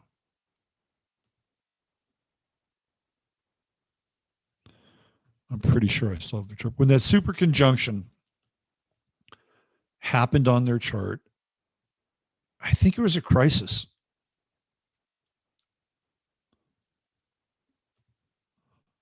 Do you see where Shamika's show was called? There was a bull thing in it. Do you see that? This bull thing is, I got another bull sync, by the way, since we're in Taurus, Uranus in Taurus, True Node in Taurus. I got another bull sync. I'm going to show you in a second. All right. So let's look at China. And we'll look at the transits with China. So if we go back and we look at the Jupiter-Saturn conjunction, it took place right there. And even with Pluto, we can see Pluto kind of lurching, right? It's lurching onto the ascendant, drawing back, retrograding. But the challenge, we're seeing this, I think, quite clearly with China, especially now. Right, because on the one hand, you would think that with Jupiter, there'd be the potential for expansion. Here, let me show you the chart. I don't want to have a Mr. Magoo moment. So there's the ascendant at 1 Aquarius. So we don't want it. So you would think that with Jupiter, it would expand, right? You would have expansion. And then with Saturn, you would have contraction. Well, I've talked about this before. This is the energy and the rhythm of birth. That's what it is, the energy and the rhythm of birth. And we're in this cycle for the next 20 years. And sometimes it'll feel faster, and sometimes it'll feel slower. Faster, slower. That's where the entire planet is. But for China specifically, that Jupiter-Saturn conjunction happened right on their ascendant. And is this a country that can handle that kind of energy? I'm not sure, right? Because what we're seeing is when you look at what's going on in Shanghai, fuck, that's a lot of contraction. They're shutting the entire freaking port down. And apparently they're doing the same thing with Beijing. They're shutting Beijing down. Well, why is that? Well, some people think that Xi is having to do this to prove that he is just a badass motherfucking Maoist and he's willing to make his own people hurt in order to keep his job. I don't know if that's true. And I think is Xi a Libra? I have to go back and look at this chart. Anyway, China's having a hard time with this Saturn, Jupiter, and then Pluto coming in not too long of a time. Not too long of a time. 2024, Pluto's going to hit China's ascendant. It's going to change that fucking country. So, you know, when I first, and I've been tracking China for a while, when I first saw Saturn and Jupiter, I'm thinking, well, shit, this is going to be really powerful for China. And they're going to be able to handle this. Like they're going to expand and they're going to come behind their expansion and they're going to be, this is their century, right? I mean, theoretically, and now looking at what's going on in China, I don't think they're ready for it. Especially because we're going to have a Saturn retrograde here. It's going to go back to about 19 degrees opposing Pluto. Yeah, you know, that you're dealing with things like the whole child thing with Leo and having just one kid. And they're having issues with that. Like they made a clear choice. We're only going to have one kid and it's going to be mostly boys. Mostly boys. I think they gave a lot of those girls up for adoption. So they got a bunch of boys, and if they have, here's China's problem. And maybe this is why they're freaking out.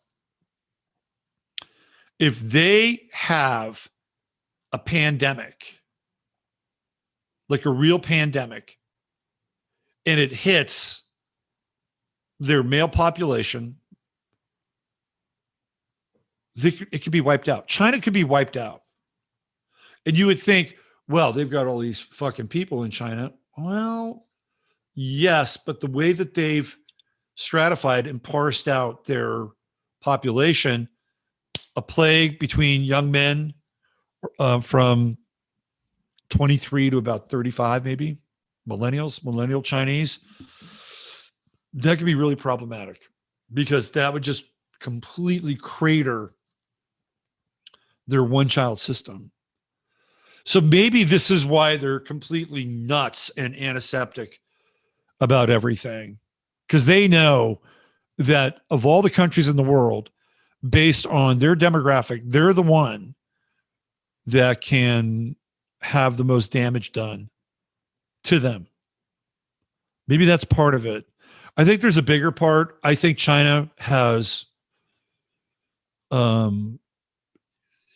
I think all countries have issues with their souls, like the national soul or the group soul, the collective monad.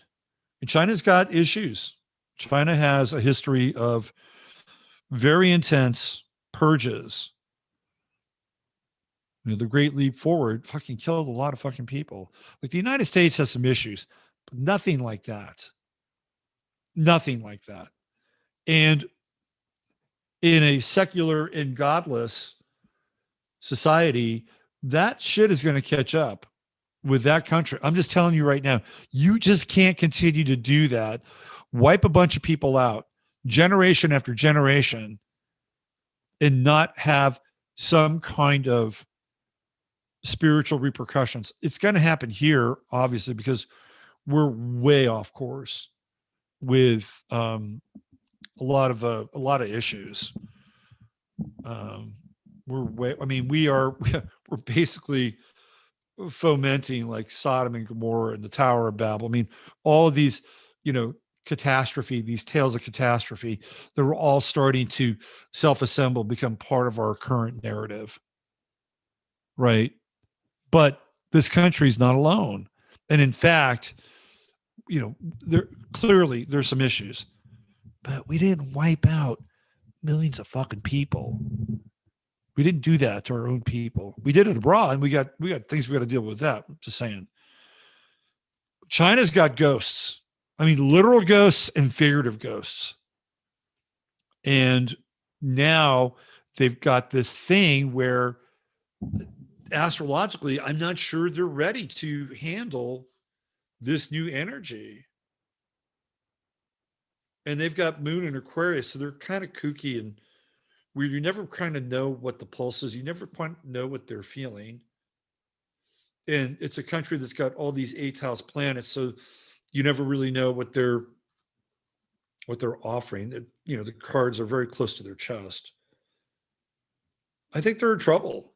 I think China is in trouble. And especially with that South Node in the 9th house. I think their relationships with trade and the rest of the world are clearly they're challenged. If they're not selling all their products to the United States, if they're not, contributing to their share of the supply chain, that means they're also going to stop making money because they don't have the ability to have their people take up the slack and turn them into a middle-class society. Because what happens there is that their mores will change. Their values will change. They won't be so easily rulable at that point. So China's at a real crisis point. I think they're at a major crisis point. Because as the world economy begins to downshift, and you think that, well, China's got all this gold and they've got all this land, and they're just going to, shift their emphasis and their holdings to the United States. And, there's talk about that. But they've got a bunch of people at home that they have to deal with. And right now, the way that it appears that they're dealing with them is by gassing them and locking them up. And so they've got issues. They have issues, let me tell you. And the more that these nodes, begin to move deeper into Scorpio. So by this time next year, that South Node is going to square China's ascendant, right? And China's going to have its nodal return. So that, I think, could be, if you're rooting for China, that could be interesting. Right now, Chiron is conjuncting their true node. That's also interesting too, because, they want to move forward. They want to move forward, but I'm not sure they can move forward. Not with Chiron there. And I think it has something to do with their male population. And, they're making a big deal out of, no, you can't get up there. Jasper is feeling it tonight. You're feeling it tonight. Where's that moon, Jasper? Where's that moon? We got the moon in Gemini. Yeah, you're feeling it, aren't you? Yeah. You have anything you want to say to anybody? Sharing your wisdom with anybody out there? A little cat astrology. China's got issues with its men. Because remember, they were on this whole thing about making them, more virile. And why is that? Is it in response to the West and the West feminizing their men? Or do they have a problem with their men? That's a question mark. I think in general, they got issues. And when Pluto comes to town and conjuncts that ascendant, I think we'll be dealing with a very different kind of China. Pluto moon conjunction, very interesting. Very, very, very, very interesting. All right, little pit stop with China. So I wanted to get into a little more bull symbolism tonight. Not a ton, but I was watching a clip on Hunter S. Thompson's lawyer. So, you know, once we had this thing in Buffalo, like it just opened up. It opened up like a portal, and all this Buffalo imagery and bull imagery, the killing of McKinley at the Temple of Music in Buffalo, like all kinds of high strange. You know, you have the whole Johnny Depp trial going on right now with Amber Heard, like a herd of Buffalo. And we also have Johnny Depp's relationship with Hunter S. Thompson, of course, where the Buffalo roam, which is a book that he wrote. Right. And Hunter S. Thompson being this person who seems to have a supernatural hold over Johnny Depp. That's my astrological theory and opinion, that there's some weird interdimensional or transdimensional thing going on with Johnny Depp and Hunter S. Thompson. There are times he even talks like him now. Of course, he's spent tons of time around him, and they're both from Kentucky, which we've talked about before, and some very unusual astrological aspects. And Hunter S. Thompson's lawyer in the book Fear and Loathing in Las Vegas and in the movie is played by Benicio del Toro, which is what? Benny the Bull. Right? So we've got a lot of this bull and buffalo symbolism that really just was wide open. And then we started getting into some of the monkey stuff. All right. So let me show you something here.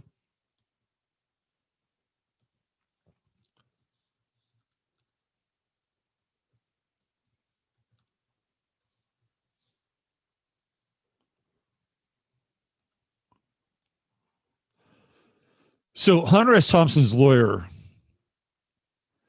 his full name was Oscar Zeta Acosta. He was born April 8th, 1935 in El Paso, Texas. And he disappeared on May 27th, which was 2 days ago. And I watched a video on him yesterday. May 27th, 1974, somewhere near Mazatlan, Sinaloa, Mexico. He's been missing for 47 years, 11 months, and 29 days. So his friendship with Hunter S. Thompson, let me show you a picture of him here. He has a very strange relationship with Hunter S. Thompson. So there's Oscar Zeta Acosta. That was at Caesar's Palace in Las Vegas. In the summer of 67, Acosta met Hunter S. Thompson in 1971. Thompson wrote an article on Acosta and the injustice in the barrios of East Los Angeles, as well as the death of Salazar for Rolling Stone magazine, titled Strange Rumblings in Aztlan. You know, I went back and I started to read some of Hunter S. Thompson's prose. It's not that great. While working on the article, Thompson and Acosta decided that a trip to Las Vegas, Nevada was in order so that they could freely discuss the subject matter of the article away from any police supervision. Thompson wrote about this trip in the 1971 novel, Fear and Loathing in Las Vegas.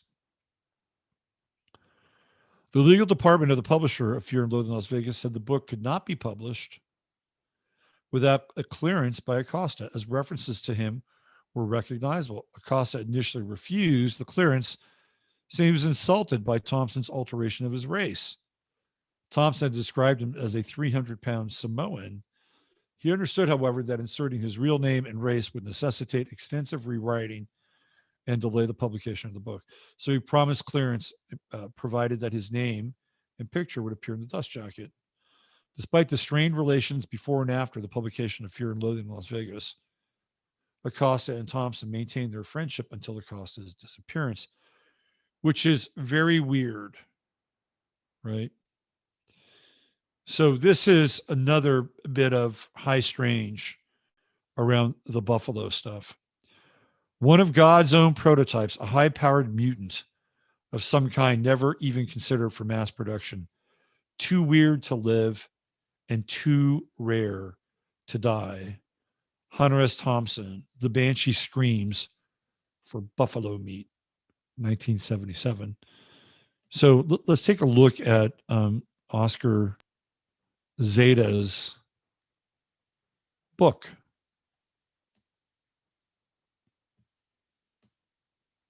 He has two of them. One is The Revolt of the Cockroach People. And then there's this one, which is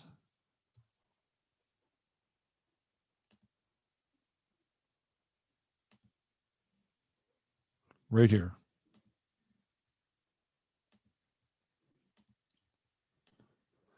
The Autobiography of a Brown Buffalo.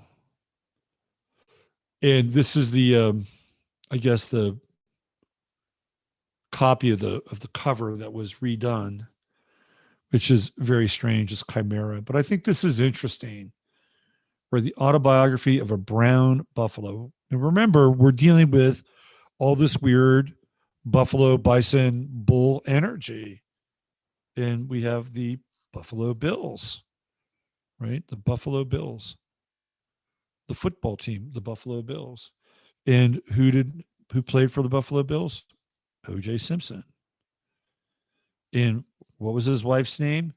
Nicole Brown Simpson. And the current mayor of Buffalo, his last name happens to be Brown. So this portal is still open. It's still open. And what does it mean? Well, I think that, number one, there's the resonance of the January 6th event with Jake Angeli, who is the Buffalo shaman. That's number one. But number two, they massacred the buffalo.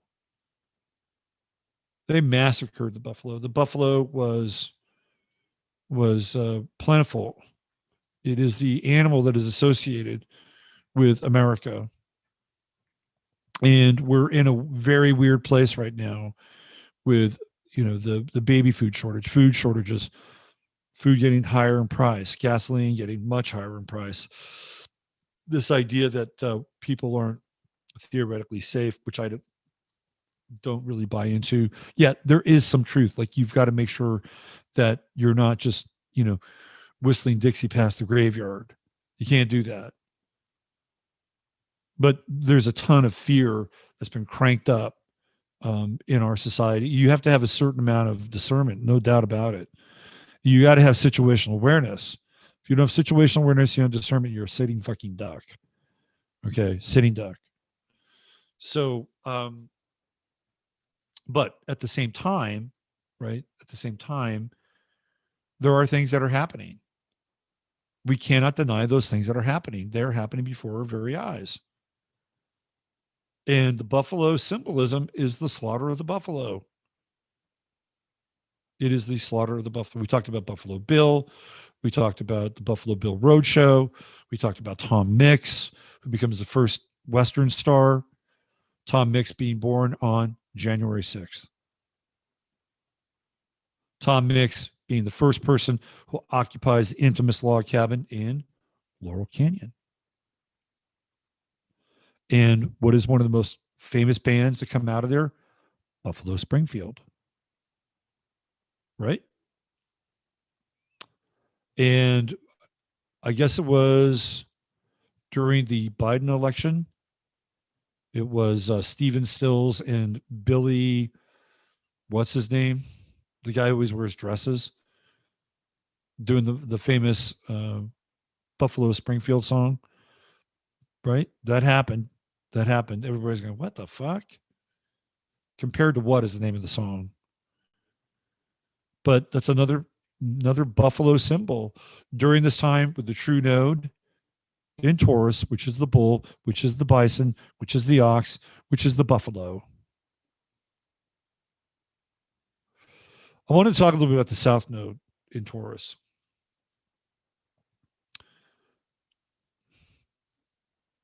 I think that the south node in Taurus is going to get very intense. It already is. We're dealing with the eruption of corruption. We've seen one film, 2,000 Mules by Dinesh D'Souza. Apparently, there's another film coming out next week by a guy that was part of that movie. There's a third movie coming out with Laura Logan called The Selection Code. So we're going to start to see a lot of corruption. The other thing, and this gets into Uvalde, because I wanted to talk a little bit about Uvalde. The other thing is that the what's going on in Uvalde, I think, is very dark. That goes without saying. We're not being told the full story, but there is a darkness, a real darkness around that event, and we're trying to contain the darkness right now. It's like, for all intents and purposes, they opened a portal. Whatever they did, whatever happened, and that was the third of the 3 shootings. We're going to see more of the South Node stuff is going to come up. Literally, it's going to come up from beneath this country. Remember, Scorpio is the underworld. That's what it represents. Pluto in Scorpio was discovered at the same time that Al Capone in the Chicago gangland world, also known as the underworld, was running Chicago. It happened when Pluto was discovered. Pluto is the underworld. So when we have the South Node in Pluto, we're dealing with the underworld and the remnants of the underworld escaping into the upper world. That's where this whole thing is headed. And we're seeing it now. It's in the Piscean decan, right? It's in the Piscean decan. When it gets into the Cancer decan, I think that's problematic. I really think it's problematic. And we're getting closer, but we're not quite there yet. Because that's going to deal with people and their homes, value of their homes. I feel like when that South Node goes into Scorpio, the value is just going to go to shit. And we've had people like BlackRock and Blackstone coming in and trying to buy up as much of these residential properties as possible. But I think there's more to it than that as well. I think this is a crisis in the American home, a crisis in American home safety. I think you're going to read about things. Let's check out the chart of the moment. Let's get into it. Let's see, where are we? What's my plan? What's my, hold on. I got to figure out what my,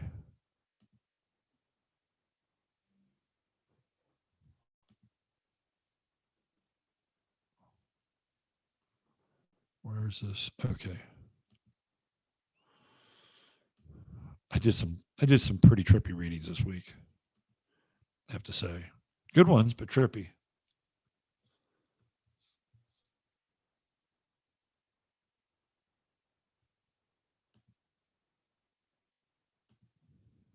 Okay. Let's check out the chart of the moment.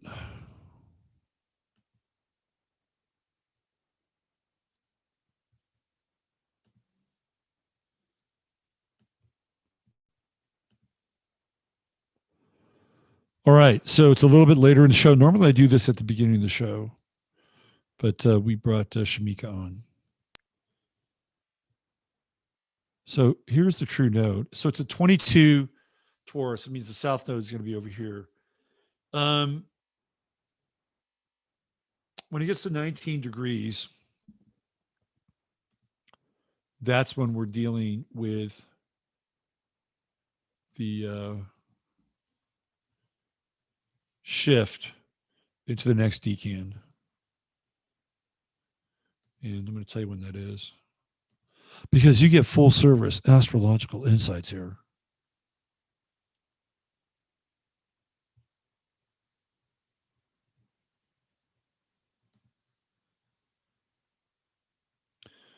Okay, so we're talking 19 degrees, right? July. Pluto retrogrades back to the U.S. Pluto at 27 degrees. And then we have the South Node coming in right around the end of July, July 23rd, July 24th. We've got Mars and Taurus at that time. So what I'm going to do is I'm going to show you on the ephemeris. Right here. That's when it starts to go right there. 24th July. We're at the beginning of Leo. And that's where it goes into the Cancerian decan. And that's where that south node hits the home space. So we're talking the price of homes, we're talking loans, we're talking mortgages. We're also, I'm going to say something now, which I don't like to be a doom and gloom guy, but I'm a Scorpio rising. It's also violence in homes. And I'm going to be straight up here and tell you, based on what I'm seeing, that will be a trend later this year. It will be violence in homes. Because we've seen violence theoretically in schools, shopping centers. But when that south node hits that degree and goes into the Cancerian degree, that's a big deal. At that time, the true node will move into a different decan as well. It'll move into the Virgo decan, which will get people quite nervous about their supplies. It could be industrious, because we know Virgo's industrious. Could be adaptable. Virgo, that decan is a bit more mutable, but it's also highly nervous. And it feels to me like things are getting shaky. And they're shaky with the south node. One of the things that I have heard, I can't confirm it, but I have heard that there was potentially some cartel involvement with Uvalde. So that's kind of a big deal. And we might see more of that. Now, we have a fair amount to go between now and the elections, the midterms. If these progressions or these transits, particularly with Mars, and Mars hasn't even gotten to Chiron yet, which could be another event. It could be the third of the publicized events. That the Chinese church thing was weird. It's like it happened, and it's like, okay, we don't know what's going on there, but that's not on schedule for us, right? I mean, that was not an on-schedule event. Feels like the Uvalde thing is an on-schedule event. So we still have Mars, because it's gotten kind of fever pitchy. One more is really a major tipping point moment. I said there'd be three. And the two that were publicized were Buffalo and Uvalde. I think there's be another one. That'll be the big tipping point one. Because they want to go all in, right? They want to go all in. They want to be able to disarm America by the time America goes through its Chiron return. I can tell you that right now. These people know astrology. They know astrology. They know it. They can see it. We're vulnerable. This is a country that's vulnerable. You think, well, the entire world has Chiron in Aries. No, the United States has it in its fourth house. That means the home, the homeland, the home life, the domestic world, mothers, right? That's all fourth house stuff. So we're more vulnerable now than we've ever been with this Chiron return. It's huge. The last time Chiron was in Aries, it was during the incredibly volatile and violent summer of 1968. So you throw that into the mix, you've got that south node moving into the Cancerian decan, dealing with this is where it comes down to the valuelessness of homes, whether their value is ascribed to a financial or monetary value, or the value of a life, or the value of lives that are associated with homes. So this is coming, right? It's coming at the end of July, and we still have another 2 degrees of this Piscean decan, which really drums up a lot of it's hard, right? It's hard to get to the bottom of an event when you're dealing with Piscean energy. It's just hard. So we can't, it's like it's the fog of war.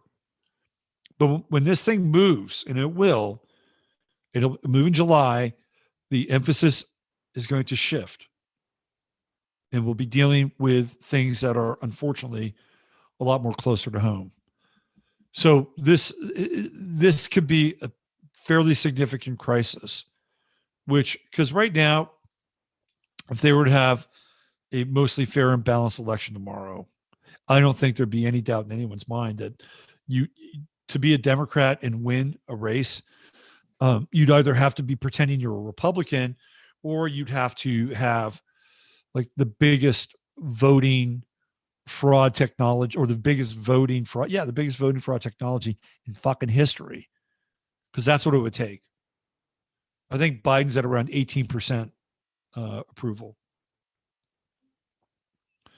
So can they afford to have elections in November? I don't know if they can. I'm not sure they can. So what can we expect between now and November?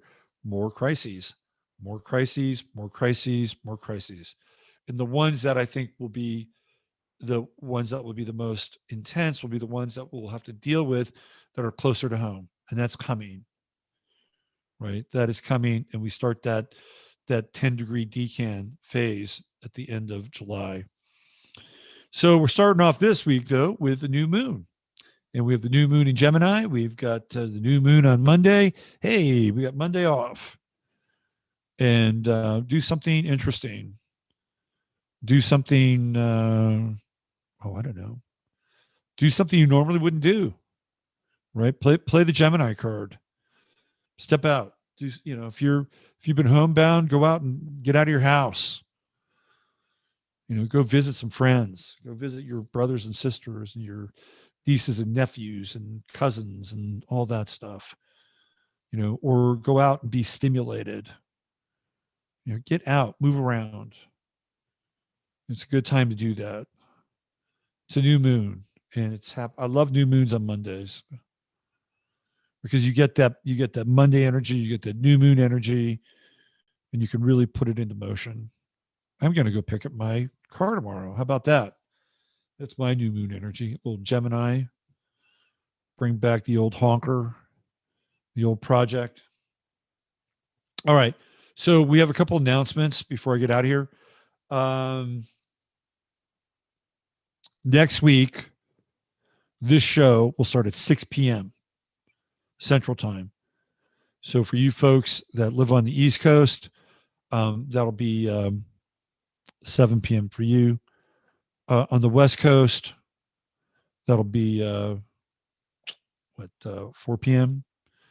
Right? And for all my friends over in Europe, a little bit earlier for you, you can start to catch this at midnight, maybe 1 o'clock. If you're having a tough time sleeping, you can tune in. So a little bit earlier, and that'll allow people to get to bed earlier, because I tend to run a little bit late. So that's an announcement, right? And I think I'm going to do the show tomorrow. I was thinking of taking it off, but I have too many things to talk about. Not about astrology, though. You got the astrology. Again, I want to thank Shemeka Michelle for being here. I just thought it'd be fun to go over her chart and look at her rise with Jupiter conjuncting her sun, and her connections with Jason and the fearless experience and all that. And watching an Aquarian, I mean, when she dropped that bomb about, I mean, if that gun didn't go off, she would have blown that chick's head off, right? That's a Sag rising, by the way. Total Sag rising moment. So I thought that it would be good to get her on here and talk about that and jam a little bit about Ricky's chart. Anyway, that's it. All right. Thanks for being here. Really appreciate each and every one of you. If you want to learn astrology, come to my website. I have a course and it's good and it's affordable, and you can do that. Oh, I got to send one to Giuseppe. I forgot about that. He wants to learn astrology. I got to do that. I'm also open for readings. If you get a reading, there is a number to call on the services page. Please call that number, because that's how you will get booked. I've had a very difficult time with email, and I've found that just setting it up so people calling me, and it means if you've actually purchased a reading and you need to hear from me, call me. The number is listed on my website right at the top, left-hand corner.